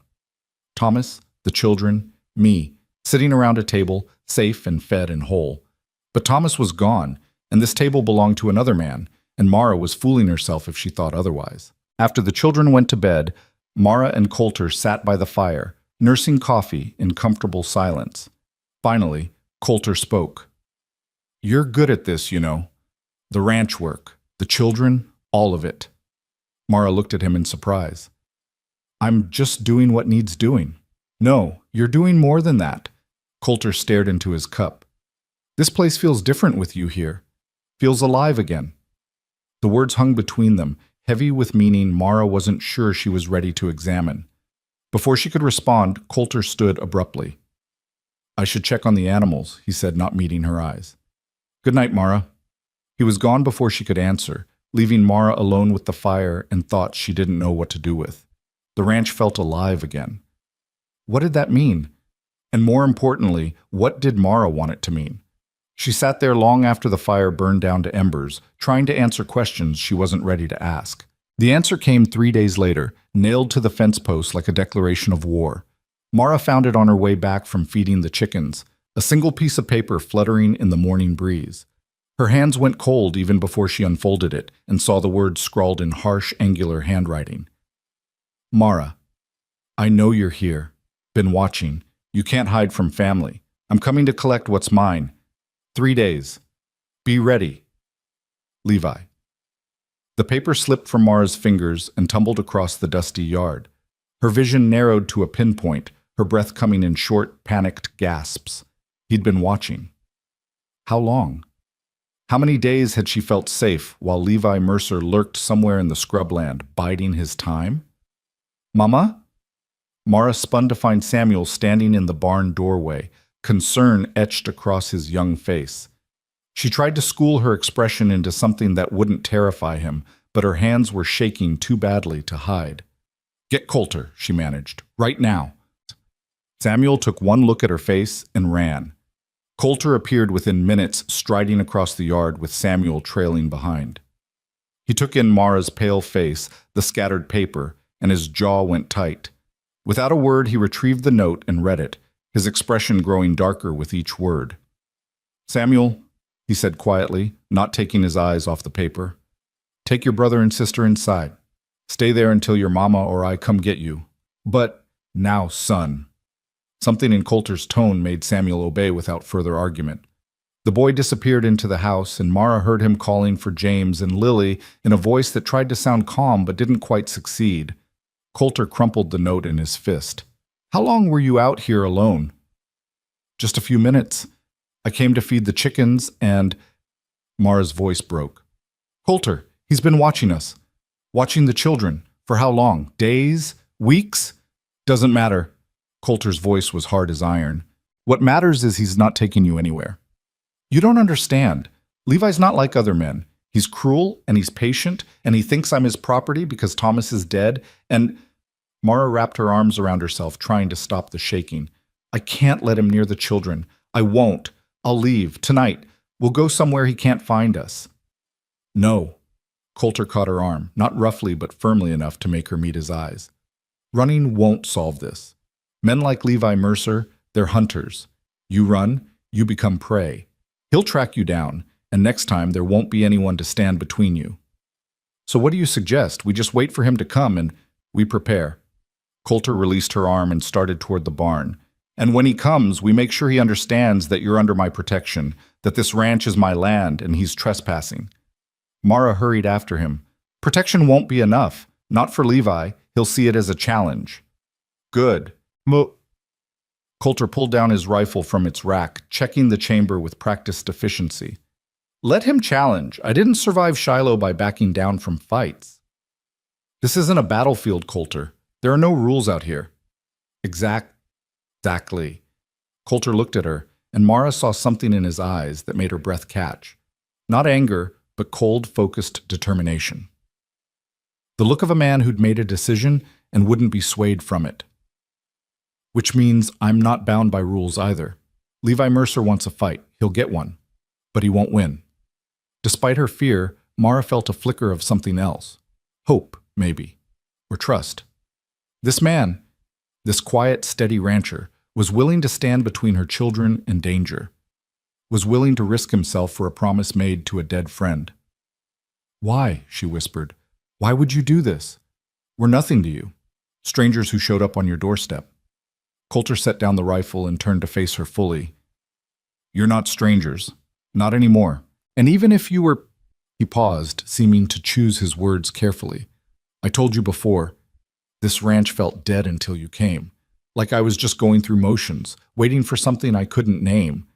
But these past weeks, with you and the children here, with voices in the house and laughter in the yard... He stopped, jaw working. I'm not letting anyone take that away. Not from you, not from them, and not from me. The admission hung between them, raw and honest. Mara's heart hammered against her ribs. She wanted to say something, but the words tangled in her throat. Before she could untangle them, Lily's voice called from the house. Mama, Samuel says we have to stay inside. Why? Coulter and Mara exchanged glances. We need to tell them something, Mara said. They're not stupid. They'll know something's wrong. Tell them the truth, Coulter said. Not all of it, but enough. Children can handle more than we give them credit for. They gathered in the main room, the three children sitting on the bed while Mara perched on a chair and Coulter stood by the door, rifle within easy reach. Samuel's eyes kept darting to the weapon, putting pieces together. There's a man, Mara began, choosing her words carefully. His name is Levi Mercer. He knew your father, and he thinks he has some claim on our family. He's wrong, but he doesn't believe that. Is he coming here? Samuel asked, his young face far too serious. Mara glanced at Coulter, who nodded. Yes, she said, he's coming, but Mr. Coulter won't let him hurt us. I can help, Samuel said immediately. I can shoot now, I can… No! Coulter's voice was firm but not unkind. Your job is to protect your brother and sister. If this man comes, you three stay inside, away from the windows. You don't come out until your mama or I say it's safe. Understood? Samuel wanted to argue. Mara could see it in the set of his jaw, the way his hands clenched into fists. He was 8 years old and already trying to be the man of the family, trying to fill shoes far too large for him. Samuel, Mara said gently, the bravest thing you can do is keep James and Lily safe. That's what your father would want. Can you do that? The boy's throat worked. Finally, he nodded. Yes, ma'am. James, who'd been silent throughout the exchange, suddenly spoke. Is the bad man going to take Mama away? The question pierced Mara's heart. She knelt in front of her youngest son and took his small hands in hers. No, baby. Nobody's taking me anywhere. I promise. You promised Papa wouldn't die, James whispered, and the accusation in his voice was worse than any shouting. You promised he'd get better. Mara's eyes burned. I know, and I was wrong, but this is different, Jamie. This time I have help. Mr. Coulter is going to make sure we're safe. James looked past her to where Coulter stood, studying the big rancher with those two old eyes. You promise? Coulter met the boy's gaze without flinching. I promise. Nobody's taking your mama, and nobody's hurting any of you. You have my word, James, and I don't break my word. Something in Coulter's tone must have convinced the boy, because James nodded and leaned into Mara's embrace. Lily, not fully understanding but sensing the fear in the room, crawled into Mara's lap and buried her face in her mother's shoulder. It's going to be okay, Lily mumbled against Mara's dress. Daisy says so. Despite everything, Mara almost smiled. Does she? Uh-huh. Daisy says Mr. Coulter is strong like a bear, and bears don't let bad things happen. Coulter's expression softened fractionally. Daisy's a smart doll. They spent the rest of the day preparing. Coulter moved the children's belongings to the storm cellar beneath the house, a small dark space, but defensible and hidden. He showed Samuel how to bar the door from inside and made him practice until the boy could do it in seconds. He stocked the cellar with water, food, and blankets. If things go bad, Coulter told Samuel quietly while Mara was occupied with the younger children, you get your brother and sister down there, and you don't come out until you hear your mama's voice or mine. Not for anything. Understood? What if we hear you yelling for help? Samuel asked. Especially not then. Coulter's voice was hard. That's the oldest trick in the book, son. Man gets you to open a door by pretending to be hurt. You stay locked in until you're certain it's safe. Samuel swallowed hard, but nodded. Yes, sir. Mara watched Coulter work, his movements efficient and purposeful, and felt the full weight of what he was preparing for. This wasn't a game. This was life and death, and Coulter was treating it with the seriousness it deserved. That night, nobody slept well. The children tossed and turned in the bedroom while Mara kept vigil by the window, rifle across her lap. Coulter had refused to go to the barn, instead settling into a chair by the door with his own rifle and a grim expression. You should rest, Mara said quietly, not wanting to wake the children. I can keep watch. I've gone longer without sleep. Coulter didn't take his eyes off the door. Besides, you need your strength more than I do. For what? For whatever comes after. He glanced at her. Levi Mercer's not the kind of man who gives up easy. Even if I send him packing tomorrow, he might come back. Might bring friends. You need to be ready for that. Mara's hands tightened on the rifle. I won't let him take my children. I know. Something in Coulter's voice made Mara look at him more closely. That's why I trust you to keep them safe if this goes sideways. Don't talk like that. I'm being practical. Coulter's expression was unreadable in the dim light. I've been in enough fights to know they don't always go the way you plan. If something happens to me, you take those children and you run. Don't look back. Don't hesitate. Just go. Coulter, promise me, Mara. She wanted to refuse, wanted to tell him nothing would happen, that he was being paranoid. But she'd learned the hard way that promises were sacred things, not to be given lightly. I promise, she whispered, but you better not make me keep it. The ghost of a smile crossed Coulter's face. I'll do my best. They sat in silence as the night wore on, listening to the wind scrape against the siding and the distant howl of coyotes. Mara found herself thinking about Thomas, about the life they'd planned and lost. Would he approve of this? Of her finding safety with his old friend? Of Coulter risking himself for them? She thought he would. Thomas had always been practical, always put the children's welfare above everything else. He would want them protected, even if it meant another man standing in the place he'd left empty. Tell me about her, Mara said suddenly. Your wife, if you want to. Coulter was quiet for so long she thought he wouldn't answer. Then he said, her name was Catherine, Katie. She was small and fierce and stubborn as a mule. His voice went soft with memory. Met her in Kansas, right after I mustered out. She was a teacher, came west to start a school. I was nobody, just a broken-down soldier with nightmares and a chip on my shoulder. But she saw something in me worth saving. You loved her. More than I thought possible. Coulter's hands tightened on his rifle. We had 6 months together, 6 good months. Then she got pregnant and everything seemed perfect. We were going to have a family, build a life. But the birth went wrong. Baby was breech, and Katie was so small. He stopped, throat working. They both died before dawn. I buried them on the hill, and I swore I'd never let anyone that close again.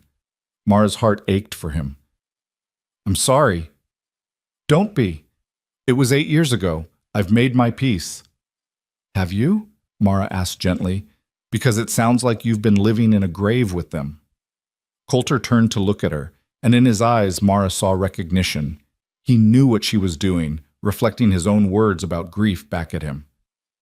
Maybe I have been, he admitted. Until recently. What changed? Coulter held her gaze. You did. You and those children. You reminded me what it feels like to have something worth protecting, worth living for. The words settled over Mara like a blanket, heavy and warm and terrifying in their implications. This wasn't just about a debt to Thomas anymore. This was something else, something neither of them had planned for or knew how to name. Coulter, A sound outside cut her off. The creak of a board, the soft shuffle of footsteps. Both of them tensed, rifles coming up in unison. Could be an animal, Mara whispered. Could be. Coulter moved to the window, peering out into the darkness. But I don't think so. Another sound, closer now, definitely footsteps, and more than one set. Mara's heart hammered against her ribs. 3 days, the note had said. But it had only been 1. Levi Mercer was early. Get the children to the cellar, Coulter ordered, his voice low and urgent. Now! Mara didn't argue. She rushed to the bedroom, shaking Samuel awake and gathering the drowsy younger children into her arms. Cellar, she whispered, just like we practiced, quiet as mice.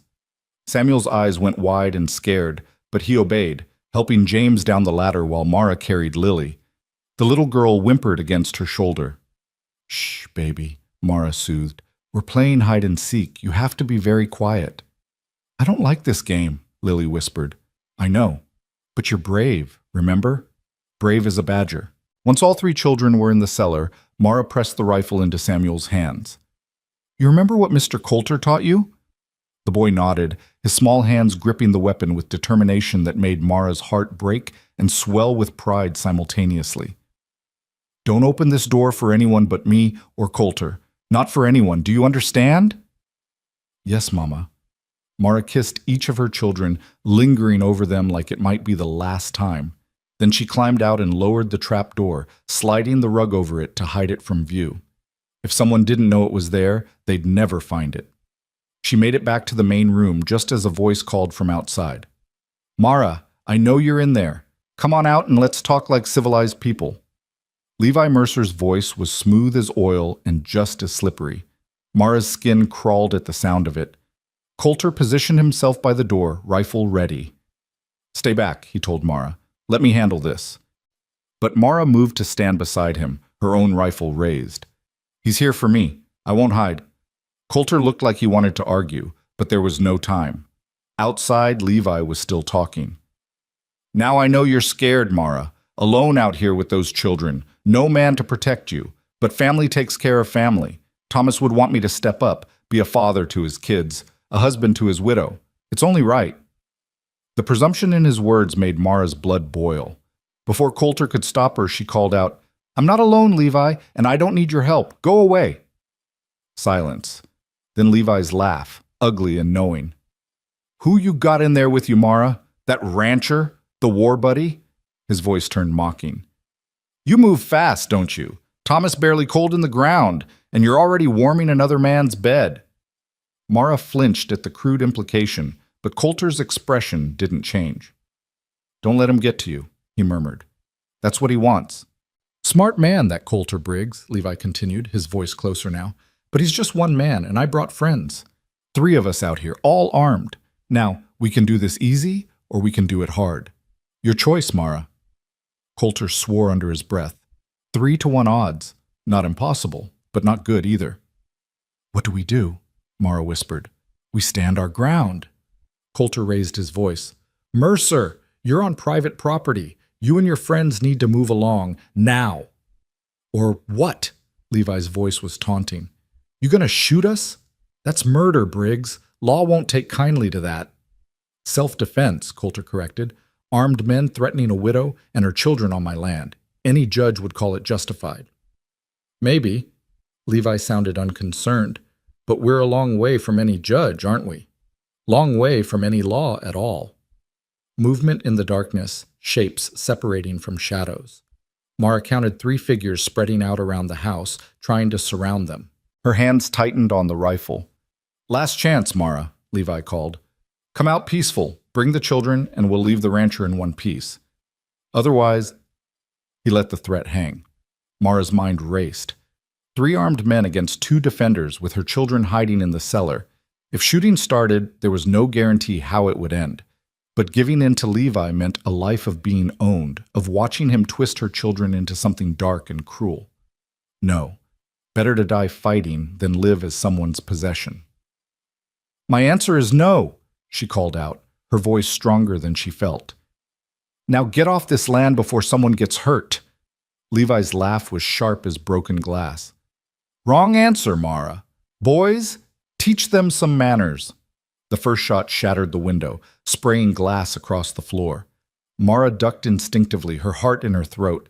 Coulter returned fire immediately, and the night exploded into chaos. Muzzle flashes lit the darkness like lightning. The thunder of gunshots made Mara's ears ring. She fired through the broken window, not sure if she hit anything, just trying to keep their attackers pinned down. Beside her, Coulter moved with methodical precision, each shot deliberate and controlled. "North window!" Coulter barked, and Mara spun to see a figure trying to climb through. She fired, and the man fell back with a yell. Whether she'd hit him or just scared him, she didn't know and didn't care. The gunfight lasted minutes, but felt like hours. Smoke filled the room, acrid and choking. Somewhere outside, a man was cursing in pain. Another was yelling for retreat.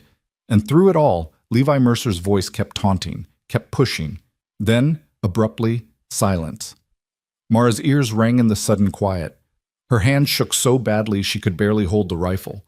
Beside her, Coulter was breathing hard, blood trickling from a cut on his cheek where flying glass had caught him. "You hit?" he asked. Mara checked herself, surprised to find she wasn't. "No, you."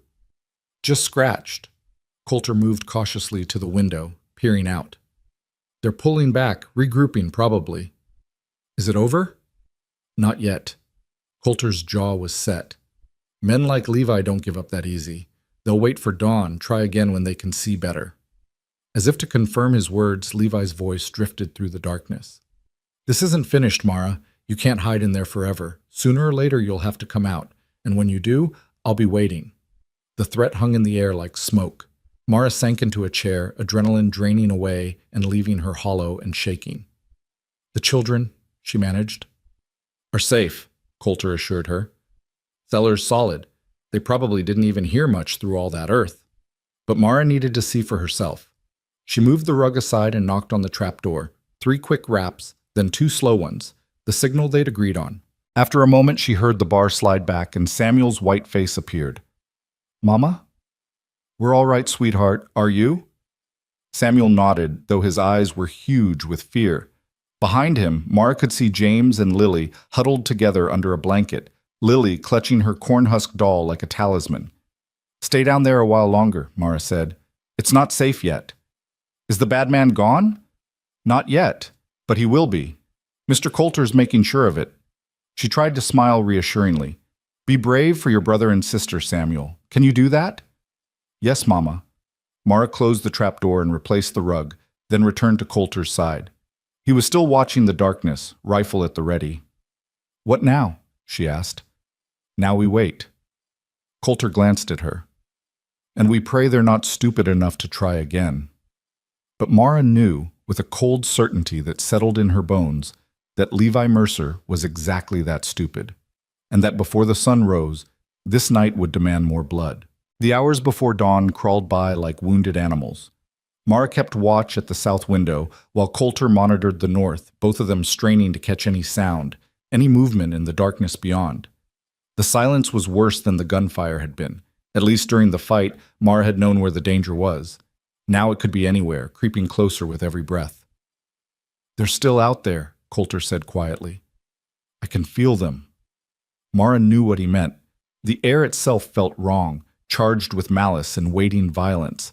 Somewhere in that darkness, Levi Mercer was planning his next move, and the not knowing gnawed at her nerves like rats. Maybe they'll give up, she whispered, not believing it even as she said it. Wait until morning and just leave. Coulter's silence was answer enough. Around 3 a.m, Mara heard it, a faint crackling sound that didn't belong to the night wind or the settling house. She turned to Coulter, saw his nostrils flare as he caught the scent at the same moment she did. Smoke. The barn, Coulter breathed, already moving toward the door. Those bastards are burning the barn. Mara rushed to the window and saw the orange glow starting to lick up the barn's western wall. Not a big fire yet, but growing. And with it would come chaos, smoke, confusion. Exactly what Levi needed to make his move. It's a trap, Mara said, grabbing Coulter's arm as he reached for the door handle. They want you outside the moment you go to fight the fire. I know. Coulter's jaw was tight with fury. But I can't let it burn. The animals are in there. The horse, the cow, everything we need to survive winter. We'll die faster with bullets than without a barn, Mara argued, even as her heart broke at the thought of the animals trapped inside. Clementine, who'd carried them to safety, the chickens James loved, all of them burning because of Levi's cruelty. The fire was spreading faster now, climbing the dry wood with eager hunger. Through the growing light, Mara could see flames reaching for the roof. In minutes, the whole structure would be engulfed. I have to try, Coulter said, and Mara heard in his voice all the weight of 8 years of building this ranch alone, of pouring his grief and hope into every fence post and nail.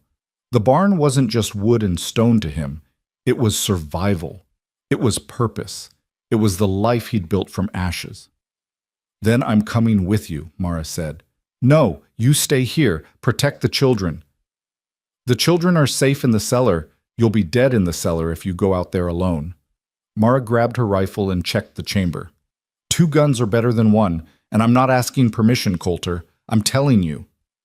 For a moment their eyes locked, and Mara saw him weighing options, calculating odds. Then he nodded curtly. Stay close to me. We move fast. We move together. Anything moves in the shadows. You shoot first and ask questions never. Understood? Understood.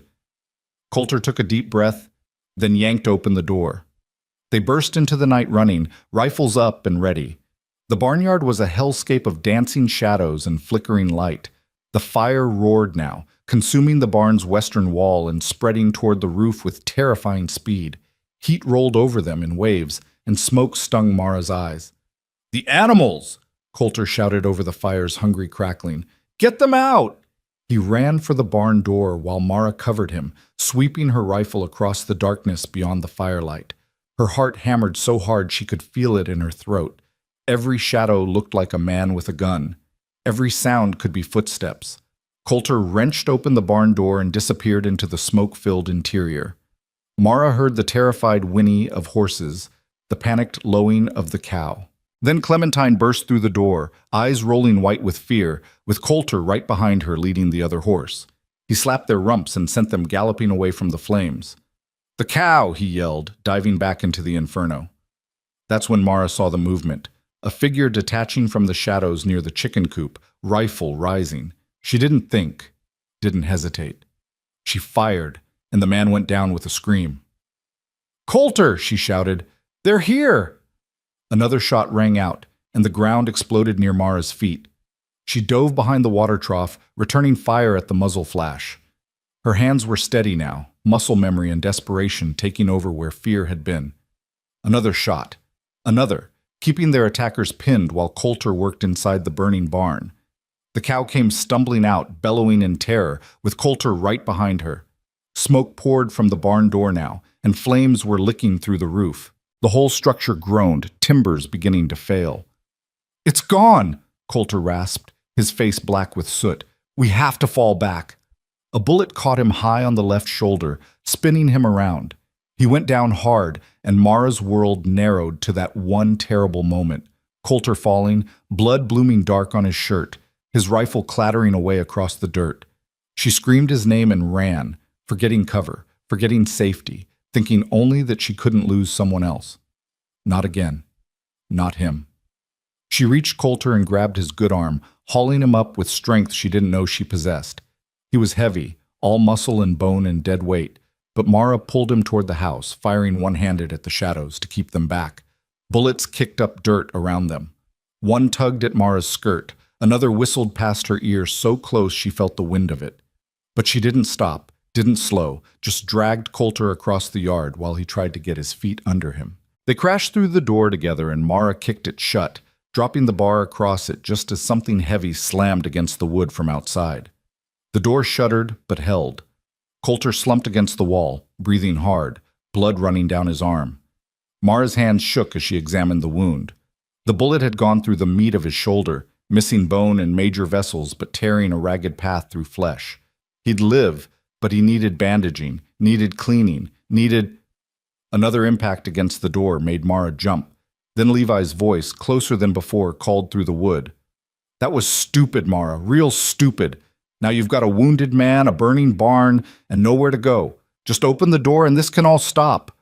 Mara pressed a cloth against Coulter's wound, applying pressure while he gritted his teeth against the pain. "How bad?" she asked quietly. "I've had worse." His voice was strained but steady. "Can you tie it off?" She nodded and worked quickly, tearing strips from her petticoat and binding the wound as tight as she dared. Coulter's face went gray with pain, but he didn't make a sound. When she finished, he pushed himself upright with his good arm. "We can't stay here," he said. "They'll burn us out, or wait for daylight and pick us off when we try to run. What choice do we have?" Coulter looked toward the trapdoor hidden under the rug. "The cellar. It's got a second exit, old escape tunnel from when this was a way station during the Indian Wars. Comes out near the creek, about 100 yards from the house." Mara's mind raced. "If we can get to the creek, there's cover there. Trees, rocks. Better ground to defend." Coulter winced as he moved his injured shoulder. "But we'll have to move fast and quiet, and the tunnel's narrow. It'll be tight with all of us." Outside, the barn's roof collapsed with a thunderous crash, sending sparks spiraling into the night sky. Through the window, Mara could see the entire structure engulfed now, flames reaching 50 feet high. 8 years of work, gone in less than an hour. "I'm sorry," she whispered. Coulter followed her gaze, his expression bleak. "It's wood and nails, can be rebuilt." His eyes found hers. "But you and those children, you can't be replaced. That's what matters." Before Mara could respond, wood splintered as an axe blade crashed through the door. Once, twice, 3 times, opening a gap big enough to see Levi Mercer's scarred face grinning through. "Time's up, Mara." "Go," Coulter ordered, grabbing his rifle with his good arm. "Get to the cellar. I'll hold them here." "I'm not leaving you. You're not leaving me." Coulter's voice was firm despite his pain. "I'll be right behind you, but those children need their mother. Now go." Mara hesitated one more heartbeat, then ran to the trap door. She yanked away the rug and pounded on the wood. "Samuel, open up!" The bar slid back immediately, and Samuel's terrified face appeared. "Mama, what's happening? We heard shooting and..." No time, baby. We have to go. All of us. Now. She helped the children out of the cellar one by one, James clutching Samuel's hand, Lily with her corn-husk doll pressed against her chest, and tear tracks on her dirty face. They all stared at the door where the axe blade kept chopping, kept breaking through. There's a tunnel, Mara told Samuel quickly. At the back of the cellar. It leads to the creek. You take your brother and sister down there and you run. Don't stop, don't look back, just run until you reach the trees.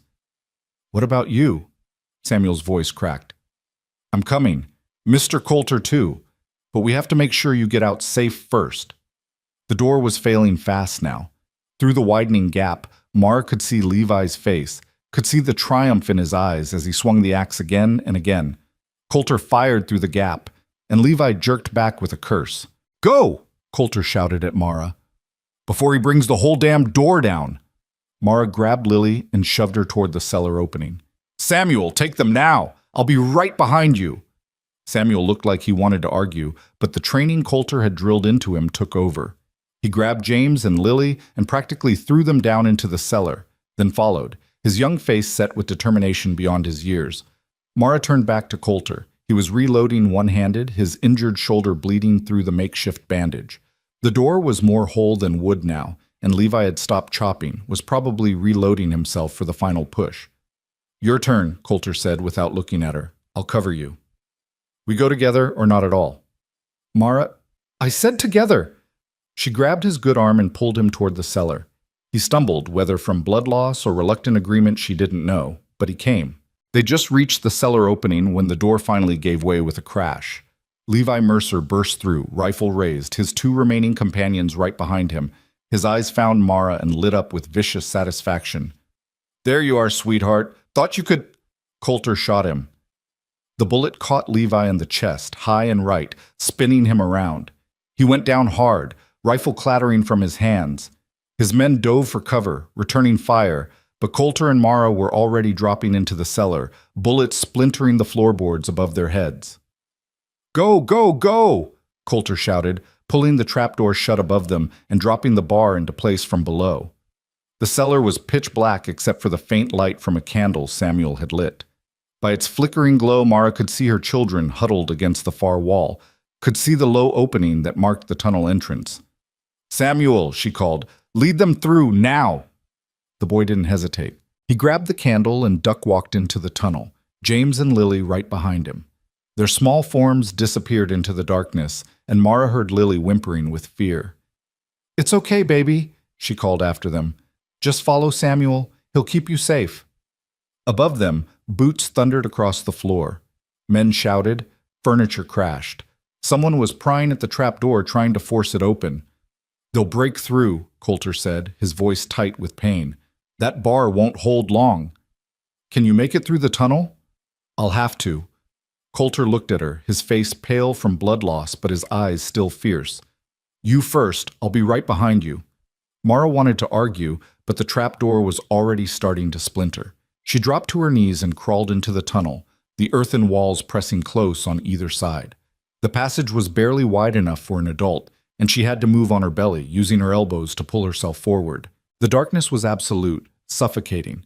She could hear the children ahead, Lily's soft crying, Samuel's whispered encouragements, the shuffle of small bodies through dirt.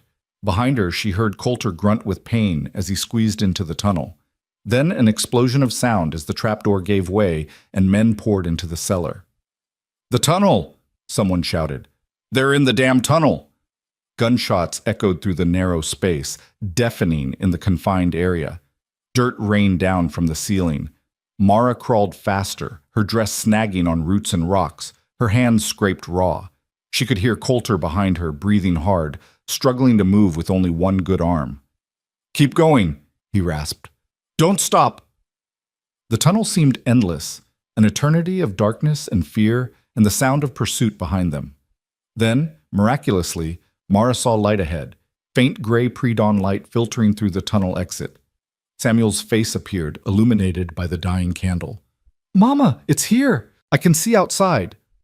Go, Mara urged. Get your brother and sister out and run for the trees. Samuel disappeared, and Mara heard him helping the younger children through the opening. Then she was there herself, scrambling out into the blessed openness of the creek bank. Dawn was breaking, painting the sky in shades of gray and pink. The creek burbled past, peaceful and oblivious to the violence happening mere yards away. The children were already running toward the tree line 50 yards distant. Mara turned to help Coulter, reaching back into the tunnel to grab his outstretched hand. His face appeared, drawn and gray with pain and blood loss, but he was still moving, still fighting. She hauled him out of the tunnel just as a man's face appeared in the darkness behind him. The man raised a pistol, and Mara didn't think. She just grabbed a rock from the creek bed and threw it with all her strength. It caught the man square in the forehead, and he jerked back with a yelp. "Run!" Coulter gasped, pushing Mara toward the trees. They ran, stumbling across the rocky creek bed with bullets kicking up water around them. Coulter was slowing, his wounded shoulder bleeding freely now, his steps growing unsteady. Mara got under his good arm and half carried, half dragged him toward cover. They crashed into the tree line just as Samuel's voice called out, "Mama, here!" The boy had found a hollow between two massive rocks, a natural fortress hidden by underbrush. Mara shoved the children into it and helped Coulter collapse beside them. His breath came in harsh gasps, his face the color of old paper. "Coulter," Mara pressed her hands against his shoulder wound, trying to stop the fresh bleeding. "Stay with me. Do you hear me? Stay with me." His eyes fluttered. "The children, safe?" "They're safe. We're all safe." It was half lie, half prayer. They were alive, but far from safe. Levi and his men would be through that tunnel soon, would be hunting them through these trees. Samuel pressed close to Mara's side, his young face frightened but determined. "What do we do, Mama?" That's when they heard it, the sound of horses approaching from the west, many horses, moving fast. Through the trees, Mara caught glimpses of riders, at least 6 of them, armed and riding hard toward the ranch. Her heart sank. Reinforcements. Levi had brought reinforcements. But then she heard a voice calling out, commanding and familiar in a way she couldn't quite place. The riders burst into the clearing near the burning barn, and Mara saw they wore badges. The man in the lead was gray-haired and barrel-chested, a marshal's star glinting on his vest. "Sheriff Dunham," Coulter breathed, and Mara heard the relief in his voice. "From Redemption Creek. Must have seen the smoke." The sheriff's voice boomed across the clearing. "Whoever's shooting, throw down your weapons. You're surrounded by the law." There was a moment of confused silence. Then one of Levi's men broke from cover, running for his horse. He didn't make it 10 feet before the sheriff's deputies ran him down. Another surrendered immediately, hands high, weapon tossed aside. But Levi Mercer, wounded and furious, emerged from the cellar tunnel near the creek with his pistol raised. He saw Mara in the trees, saw her huddled with the children, and his face twisted with rage. "You're mine!" he screamed, staggering toward them. "You hear me, Mara? You're mine!" "No," said a quiet voice beside Mara. Coulter had pulled himself upright, rifle braced against the rock despite his injured shoulder. His hands were steady, his aim true. "She's not yours," Coulter said, loud enough for Levi to hear. "She never was, and she never will be." Levi's pistol swung toward Coulter, and Mara screamed, but Coulter fired first. The shot echoed across the water, across the smoking ruins of the barn, across the dawn-painted sky. Levi Mercer fell backward into the creek and lay still, the water running red around him. For a long moment, nobody moved. Then Sheriff Dunham and his deputies were splashing across the creek, checking Levi's body, securing the scene. The sheriff looked up toward the trees where Mara and the children were hidden. "Coulter Briggs," he called. "That you up there?" "It's me, John," Coulter called back weakly. "You hit?" "Some." "Well, come on down and let's get you patched up. And somebody tell me what in God's name happened here." Mara helped Coulter to his feet, and together, with the children clustered around them, they emerged from the trees. In the growing daylight, Mara could see the full extent of the devastation. The barn was nothing but smoldering ruins. The ranch house was damaged, its door destroyed, windows shot out. But they were alive. All of them were alive. Sheriff Dunham took one look at Coulter's bloody shoulder and whistled. "That needs a doctor." "The children," Coulter said. "Make sure the children are all right first." One of the deputies, a young woman with kind eyes, knelt in front of Samuel, James, and Lily. "You kids hurt anywhere?" They shook their heads mutely, too traumatized to speak. Lily was still clutching her cornhusk doll, her face streaked with tears and dirt. "They're in shock," the deputy said, "but they'll be okay. Kids are tougher than we think." "Brave as badgers," Coulter murmured, and despite everything, Mara felt tears prick her eyes. Sheriff Dunham helped Coulter sit on a rock while another deputy went to work on his shoulder. The lawman looked at Mara with shrewd, assessing eyes. "You must be the widow Thomas Fielding wrote me about before he died," he said. Mara blinked in surprise. "He wrote to you?" "Asked me to keep an eye out for you, make sure you made it to Coulter's place safe." Dunham's mouth was grim. "Also warned me about Levi Mercer. Said the man was dangerous, that he might come after you. I've been checking in with Coulter every few days, but when I saw that smoke this morning," he shook his head, "got here as fast as I could." Thomas had protected them, even from beyond the grave.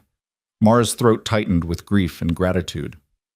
"Levi's dead," Dunham said, glancing toward the creek where deputies were pulling the body onto the bank. "And his 2 companions are in custody. They'll hang for arson and attempted murder." He looked at Coulter. "You did what you had to do. Any judge would call it righteous." Coulter nodded wearily.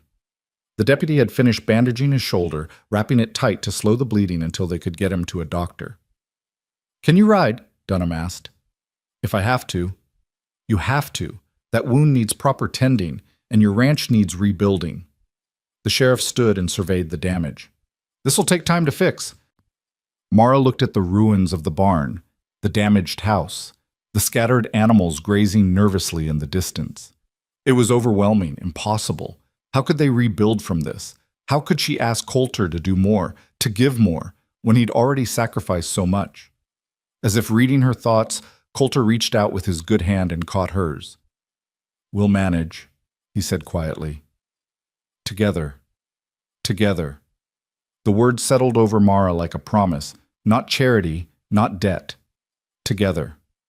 "Yes," she said, squeezing his hand. "Together."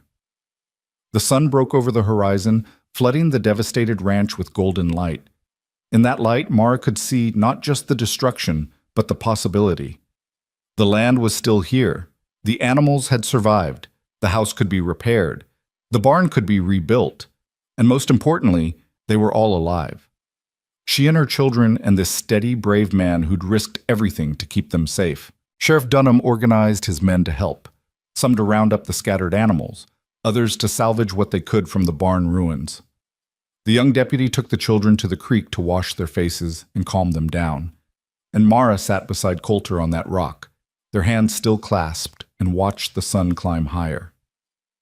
"Thank you," she said softly, "for everything. For standing against Levi, for protecting us, for—" "Don't," Coulter interrupted gently. "You don't owe me thanks, Mara. You and those children, you saved me as much as I saved you." "How?" He was quiet for a moment, watching the smoke still rising from the barn's ashes. "I was dead inside, going through motions. Then you showed up, and suddenly I had a reason to wake up in the morning, a reason to care about more than just surviving." His eyes found hers. "You gave me back my life. So if anything, we're even." Mara wanted to say something profound, something that would capture the enormity of what she felt. But words seemed inadequate. So instead, she laid her head carefully on his good shoulder and simply sat with him, watching the new day dawn over their broken, beautiful, salvageable life. Samuel appeared with his siblings, all 3 children cleaner but still shaken. They clustered around Mara and Coulter like baby birds seeking shelter. "Is it over?" Samuel asked, his voice small. Coulter looked down at the boy. This child who'd been so brave, who'd protected his siblings and followed orders even when terrified. "It's over, son. The bad man's gone. He can't hurt you anymore." "Are we—" James hesitated, finding his words slowly. "Are we staying here? At the ranch?" It was the question they'd all been avoiding. The ranch was damaged, the barn destroyed. Rebuilding would take months, maybe longer. It would be hard work, uncertain work. And Mara and the children had no claim to this place, No right to ask for more than Coulter had already given. But before Mara could speak, before she could offer to leave and spare him the burden, Coulter said, "If your mama agrees, yes. This is your home now, for as long as you want it." 3 sets of eyes turned to Mara, waiting, hoping. And Mara realized that for the first time since Thomas died, the answer was easy. "Yes," she said, her voice steady and sure. "We're staying. We're home." Lily's smile broke across her tear-stained face like sunrise after a storm, and she threw herself into Mara's arms with such force she nearly knocked her mother over. James followed, then Samuel, until all 4 of them were tangled together in an embrace that felt like the first real breath Mara had taken in months. When they finally pulled apart, Mara looked up to find Coulter watching them with an expression she'd never seen before. Soft and unguarded, like a man witnessing something he'd thought lost forever. Their eyes met, and in that moment, something fundamental shifted between them. An understanding passed without words, a promise made without speaking. Sheriff Dunham cleared his throat diplomatically. "Well then, now that's settled, let's get Coulter to Doc Hendricks before he bleeds out from being noble." He gestured to 2 of his deputies. "Help Mr. Briggs onto a horse. Mrs. Fielding, you and the children can ride with Deputy Sarah. We'll get you all into town, get Coulter patched up proper, and figure out next steps." The ride to Redemption Creek was slow and careful, with Coulter swaying in his saddle despite his best efforts to sit straight. Mara kept her children close, one arm around Lily, who sat in front of her on the horse, her eyes constantly checking to make sure Coulter hadn't fallen. He was pale as parchment, his jaw clenched against pain, but he stayed upright through sheer stubbornness. The town of Redemption Creek appeared on the horizon like a mirage. A collection of weathered buildings clustered around a main street, small but substantial. A general store, a saloon, a church with a white steeple, and at the far end, a house with a shingle that read Dr. Hendricks, Physician. People emerged from shops and homes as the procession rode through, their faces curious and concerned. Word had clearly spread, probably carried by one of Dunham's men who'd ridden ahead. Mara felt their stares, felt them taking in her ragged dress, her dirty children, the wounded man who'd fought for them. Doc Hendricks was waiting on his porch, a barrel-chested man with silver hair and gentle hands. He took one look at Coulter and barked orders. "Get him inside. Second room on the left. Mrs. Patterson, I'll need hot water and clean bandages. Move, people." They half-carried Coulter into the doctor's examination room, and Mara tried to follow, but Hendricks stopped her.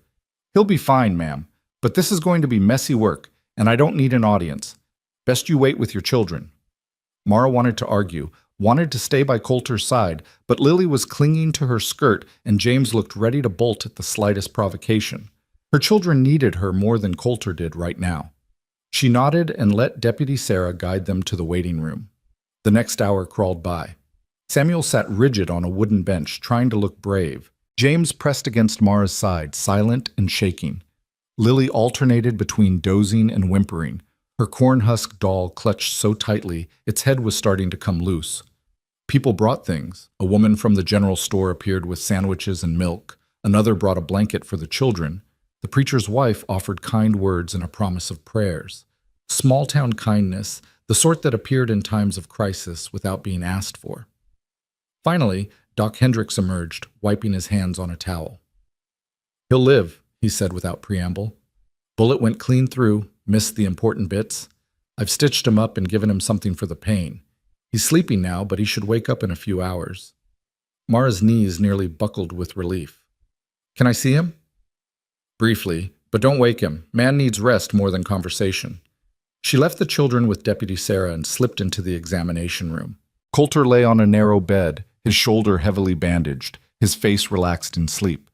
The lines of pain and weariness had smoothed out, making him look younger, more vulnerable. Mara stood beside the bed, watching the steady rise and fall of his chest, and felt her heart constrict with something that went far beyond gratitude. This man had risked everything for her, had stood between her children and evil without hesitation, had offered them not just shelter, but a home, not just safety, but belonging. And somewhere in the chaos of the past weeks, Mara had stopped seeing him as Thomas's friend, as an obligation or a debt to be repaid. She saw him as Coulter, just Coulter, strong and steady and scarred by his own losses, trying to build something meaningful from the wreckage of his grief. Just like her. She reached out and gently brushed a strand of dark hair from his forehead, then quietly left the room. Sheriff Dunham was waiting in the hallway. Doc says he'll need to stay put for a few days, can't be jostling that wound on a ride back to the ranch. He studied Mara's face. I've arranged for you and the children to stay at the boarding house. Mrs. Fletcher runs it. She's a good woman, lost her own husband some years back. She'll take care of you. I can't afford, Mara started, but Dunham held up a hand. It's handled. Coulter's got credit in this town, and what he doesn't cover, the town will. You saved one of our own out there, ma'am. We take care of people who take care of us. Mara's throat tightened. Thank you. Don't thank me yet. You've got a long road ahead, rebuilding that barn, fixing up the house. Winter's coming in a few months, and you'll need everything squared away before the first snow. Dunham's expression was serious, but not unkind. It won't be easy. Nothing worth having ever is, Mara said quietly. Dunham smiled at that. Thomas said you were tougher than you looked. I'm starting to see what he meant. Mrs. Fletcher's boarding house was clean and comfortable, with rooms that smelled of lavender and fresh bread. The widow took one look at Mara's exhausted children and immediately ushered them upstairs to a large room with 2 beds and a window overlooking the main street. You all get cleaned up and rest, she said firmly. I'll bring up supper in an hour, and don't you worry about a thing. You're safe here. Mara helped the children wash in the basin, scrubbing away layers of dirt and smoke and fear. Lily's golden hair, once grimy and tangled, dried in soft curls. James's face, clean for the first time in days, showed the return of some color. Samuel submitted to his mother's ministrations with the patience of a child who'd grown up too fast but was trying to find his way back to being young. When they were clean and dressed in the spare clothes Mrs. Fletcher had provided, they sat on the beds and simply breathed. No gunfire, no running, no terror lurking just beyond the door. Mama, Lily said softly, is Mr. Coulter going to die? No, sweetheart. The doctor fixed him up. He's going to be just fine. Good. Lily hugged her doll. I like Mr. Coulter. He's nice, and he makes you smile. Mara blinked, surprised. Does he? Samuel nodded. You smile different now than you did before, like you mean it. Out of the mouths of children, Mara thought, came truths adults spent years avoiding. She did smile differently now, felt differently.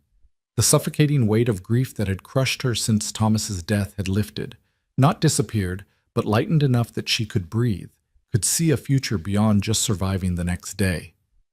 I'm happy, she realized aloud, and the words felt strange in her mouth. For the first time in so long, I'm actually happy. James crawled into her lap, something he hadn't done since he was much smaller. Me too, Mama. I like the ranch. I like the chickens. He paused, considering. I like having Mr. Coulter around. He listens when I talk about things. He does, Mara agreed, stroking her son's hair. He's a good listener. Are we going to marry him? Lily asked with the blunt curiosity of a 4-year-old. Like how you were married to Papa? Mara's breath caught. That's not... We haven't discussed... But you like him, Lily persisted. And he likes you, I can tell. Lily, it's not that simple. Why not? Samuel asked, and his voice was older, more serious. Papa's gone, Mama. We all know it. And Mr. Coulter's a good man. He protects us. He teaches us things. The boy's voice wavered. He makes it hurt less. Missing Papa, I mean. Mara's eyes filled with tears. Oh, Samuel. I don't want you to be sad forever, Samuel continued, and now he was crying too. I want you to be happy, like you were before Papa got sick, and Mr. Coulter makes you happy. I see it. Mara gathered all 3 children close, and they cried together. For Thomas, for everything they'd lost, for everything they'd found, for the complicated tangle of grief and hope and new beginnings that didn't erase the past, but made space for a future. I loved your father, Mara said when she could speak again. I loved him with everything I had. And I always will, but you're right. He's gone. And I think, she paused, testing the words, I think he'd want us to be happy, to build a life, to not spend forever mourning what we lost. So you do like Mr. Coulter? Lily asked hopefully. Mara smiled through her tears. Yes, baby. I do like Mr. Coulter. Very much. The children cheered, and despite everything, the trauma, the exhaustion, the uncertainty, Mara laughed, really laughed, from deep in her belly, until she was hiccuping and gasping and feeling more alive than she had in months. Mrs. Fletcher brought supper as promised, roast chicken and mashed potatoes and green beans with apple pie for dessert. The children ate like they'd never seen food before, and Mara realized it had been hours since any of them had eaten. She made sure they each had seconds, watching with satisfaction as color returned to their cheeks. That night, with the children finally asleep in the big bed, James curled around Samuel, Lily sprawled across both of them with her doll tucked under her chin. Mara sat by the window and looked out at the quiet street. Somewhere in this town, Coulter was healing. Somewhere on the prairie, the ranch was waiting. And somewhere inside herself, Mara was changing, becoming someone new while still honoring who she'd been. She thought about Thomas, about the life they'd built and lost. Would he approve of this?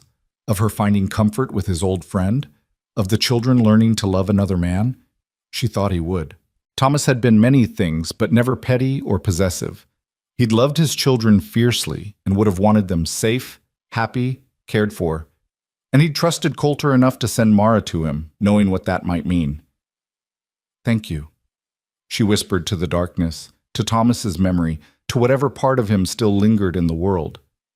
For leading us here. For giving us a second chance. The next 3 days passed in a strange limbo. Mara visited Coulter twice daily, sitting by his bedside while he slept, or when he woke, talking quietly about small things. The children came once, tiptoeing into the room with wide eyes, to see Mr. Coulter looking pale, but alive. He managed to smile for them, to answer Lily's dozens of questions about whether getting shot hurt, and whether he'd have a scar, and whether scars were like badges of honor. The best kind, he told her seriously, means you fought for something worth fighting for. Like us? Lily asked. Exactly like you. On the fourth day, Doc Hendricks declared Coulter well enough to travel if they went slowly. Sheriff Dunham organized a wagon and a small crew of men from town to accompany them back to the ranch, bringing supplies and tools for the rebuilding effort. The ride back was nothing like the desperate flight that had brought them to town. Coulter sat in the wagon bed, propped up on blankets with his arm in a sling, while Mara drove and the children clustered around him asking endless questions about what they'd rebuild first and whether they could get more chickens, and could they maybe have a dog. When the ranch came into view, Mara's breath caught. In the daylight, the damage looked even worse. The barn was nothing but a blackened skeleton. The house's windows were shattered, bullet holes pocked the siding. But the windmill still turned, the land still stretched out in all directions, and the animals had been rounded up and were grazing peacefully in the corral the townsmen had repaired. It's not as bad as it looks, Coulter said quietly beside her. It looks pretty bad. I've seen worse. We'll manage. That word again. We. Not I. We. The townsmen set to work immediately, and Mara was amazed at how quickly things progressed with many hands helping. By nightfall, the house's windows were covered with oiled paper to keep out the weather. The worst of the debris was cleared, and someone had even managed to salvage Coulter's bed from the damaged bedroom. Mrs. Patterson from town had brought food, enough for an army, Mara thought, and the women who'd come along set about organizing the kitchen, washing dishes, making the house livable again. They worked around Mara with cheerful efficiency, and she understood this was how frontier communities survived. Everyone helped everyone, because next time it might be your ranch burning, your family in danger. That evening, after the townspeople had headed back and the children were asleep in the newly cleaned bedroom, Mara and Coulter sat on the porch in the gathering dusk. His arm was still in a sling, and he moved carefully, but the color had returned to his face. I've been thinking, Coulter said after a long silence. About? About what comes next. The rebuilding, the winter, He paused, seeming to gather courage. The future. Mara's heart picked up speed. And? Coulter turned to face her, his expression more serious than she'd ever seen it. I meant what I said. This is your home, you and the children, for as long as you want it. But, Mara, I need you to understand something. What? This isn't about the debt to Thomas anymore. It stopped being about that weeks ago. He took a breath. You've become important to me. You and those children. Not as obligation or charity, but as... He struggled for words. As family. As the family I thought I'd lost forever. Mara's throat tightened. Coulter? Let me finish. His good hand found hers. I know it's too soon. I know you're still grieving Thomas, and I'd never ask you to forget him or stop loving him. But when you're ready, if you're ever ready, I'd like to... He stopped, started again. I'd like to build something with you. Not to replace what you had, but to create something new. Something that honors the past while making room for the future. Mara looked at their joined hands, at this man who'd risked everything for her, who'd shown her children kindness and patience and strength. She thought about Thomas, about the love they'd shared, and realized that loving him didn't mean she couldn't love again. The heart wasn't a finite resource. It could expand, could make room for new love without diminishing the old. I'm not asking for an answer now, Coulter continued. Take all the time you need. I just wanted you to know that when you're ready, I'm here. I'll wait however long it takes. What if I told you, Mara said slowly, that I don't need time, that I've already decided? Coulter's breath caught. What are you saying? I'm saying that you're right. This stopped being about debt a long time ago. I'm saying that you make me feel safe and seen and valued. I'm saying that my children love you, and you're good to them, and that matters more than anything. She turned to face him fully. I'm saying that I think Thomas sent me to you not just to save us, but to save you too. To pull you out of your own grave and remind you that life is for the living. Mara, I'm not Thomas's widow anymore, she said firmly. I'm just Mara, a woman trying to build a life for her children, and I'd like to build that life with you, if you're willing. For a moment, Coulter just stared at her. Then, moving carefully because of his injury, he leaned forward and kissed her. It was gentle and sweet, and tasted of new beginnings, and when they pulled apart, both of them were crying. Is that a yes? Mara asked, smiling through her tears. That's a yes, Coulter confirmed. To all of it. To building a life. To being a family. To... He paused. To marrying you, if you'll have me. Mara's heart soared. Are you asking? I am. Mara Fielding, will you marry me? Will you let me be a father to your children and a husband to you? Will you help me rebuild this ranch and make it a real home again? Yes, Mara said without hesitation. Yes to all of it. They sat together on that porch as the stars came out, making plans for the future. They'd rebuild the barn before winter, bigger and better than before. They'd fix up the house, maybe add a room for Samuel since he was getting older and needed space. They'd plant a bigger garden in the spring, maybe get some pigs, definitely get that dog the children wanted. And they'd marry. Soon, before the snows came. A simple ceremony with the children and whoever from town wanted to come. Nothing fancy, just honest and real and true. 2 weeks later, on a crisp autumn morning with the sky impossibly blue and the prairie grass golden in the sun, Mara Fielding became Mara Briggs. The ceremony was held outside, with the partially rebuilt barn as backdrop and the whole town of Redemption Creek in attendance. Mara wore a dress she'd sewn herself from fabric the townswomen had donated, simple blue cotton that brought out her eyes. Coulter wore his best shirt, the one Mara had made him, and his arm was finally out of the sling, though the wound was still healing. Samuel stood as Coulter's best man, looking so grown up and serious it made Mara's heart ache. James and Lily scattered wildflowers, prairie stars, and asters along the makeshift aisle. Sheriff Dunham gave Mara away, standing in for the father she'd lost years ago. And the traveling preacher who'd happened through town that week spoke words about love and second chances, and the way God worked in mysterious ways. When Coulter slipped the ring onto Mara's finger, a simple wooden band he'd carved himself during his recovery, smooth and perfect and made with his own hands, she felt something inside her settle into place. This was right. This was home. I now pronounce you husband and wife, the preacher declared. You may kiss your bride. Coulter did, tenderly and thoroughly, and the crowd erupted in cheers. Lily squealed with delight. Samuel grinned.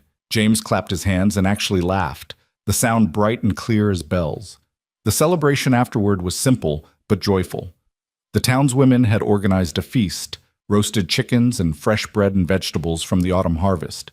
Someone brought out a fiddle and people danced in the yard, kicking up dust and laughing.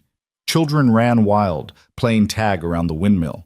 Mrs. Fletcher cried happy tears and kept telling everyone that romance wasn't dead, that true love could bloom even in the hardest soil. As the sun set and the party began to wind down, Mara found herself standing with Coulter near the foundation of the new barn. The framework was already up, the skeleton of what would become a magnificent structure, bigger than the old one, stronger, built to last. "This is going to be beautiful," she said, imagining it finished. "It is," Coulter agreed. "We'll have it done before the first snow, and come spring, we'll fill it with new animals, build this ranch into something strong." "We already have," Mara said softly. "The ranch isn't the buildings or the animals, it's us, this family we're creating." Coulter pulled her close with his good arm. "You're right. And speaking of family," he nodded toward where the children were playing with some of the town kids, Lily's laughter ringing out across the yard. "They're happy." "They are. You did that. You gave them back their childhood." "We did that. Together." He kissed the top of her head. "That's how it works now. Everything we do together." Together. The word had become a promise, a foundation, a future. Later that night, after the guests had gone and the children were asleep and the ranch was quiet under a canopy of stars, Mara stood in the doorway of the house, her house now, truly, and looked out at the land. The burned barn skeleton was barely visible in the darkness, but she could see the outline of the new structure rising beside it. She could see the windmill turning, the corral where horses dozed, the garden where she'd planted fall vegetables. She thought about the journey that had brought her here, the desperation, the fear, the grief.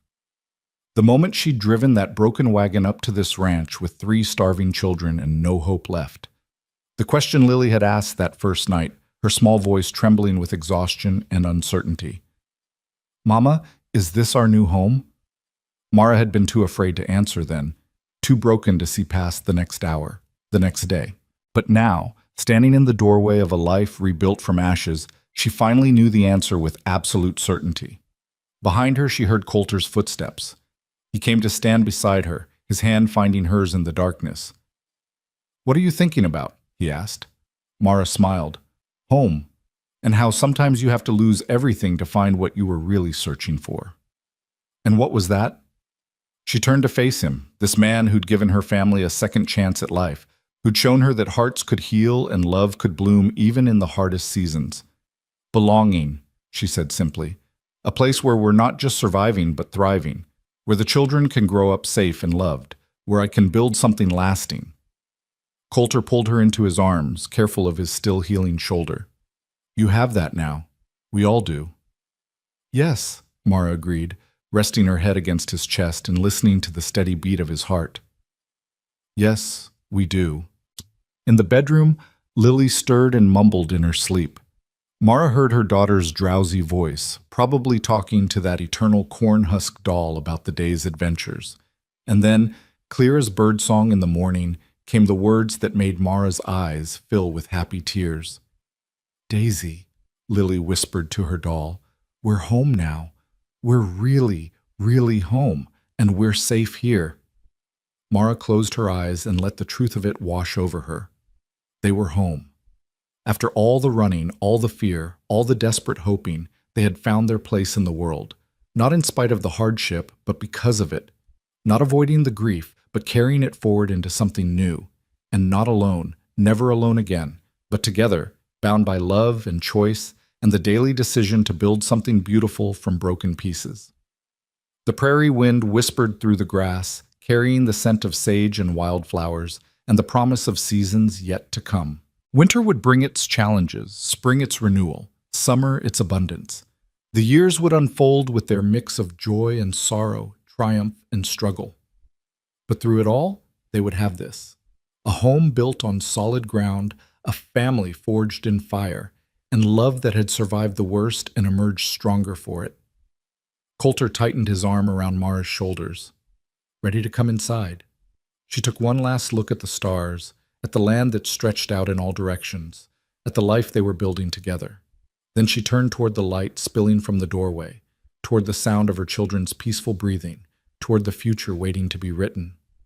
Yes, she said, her voice full of certainty and hope and quiet joy. I'm ready. And hand in hand they stepped across the threshold into home.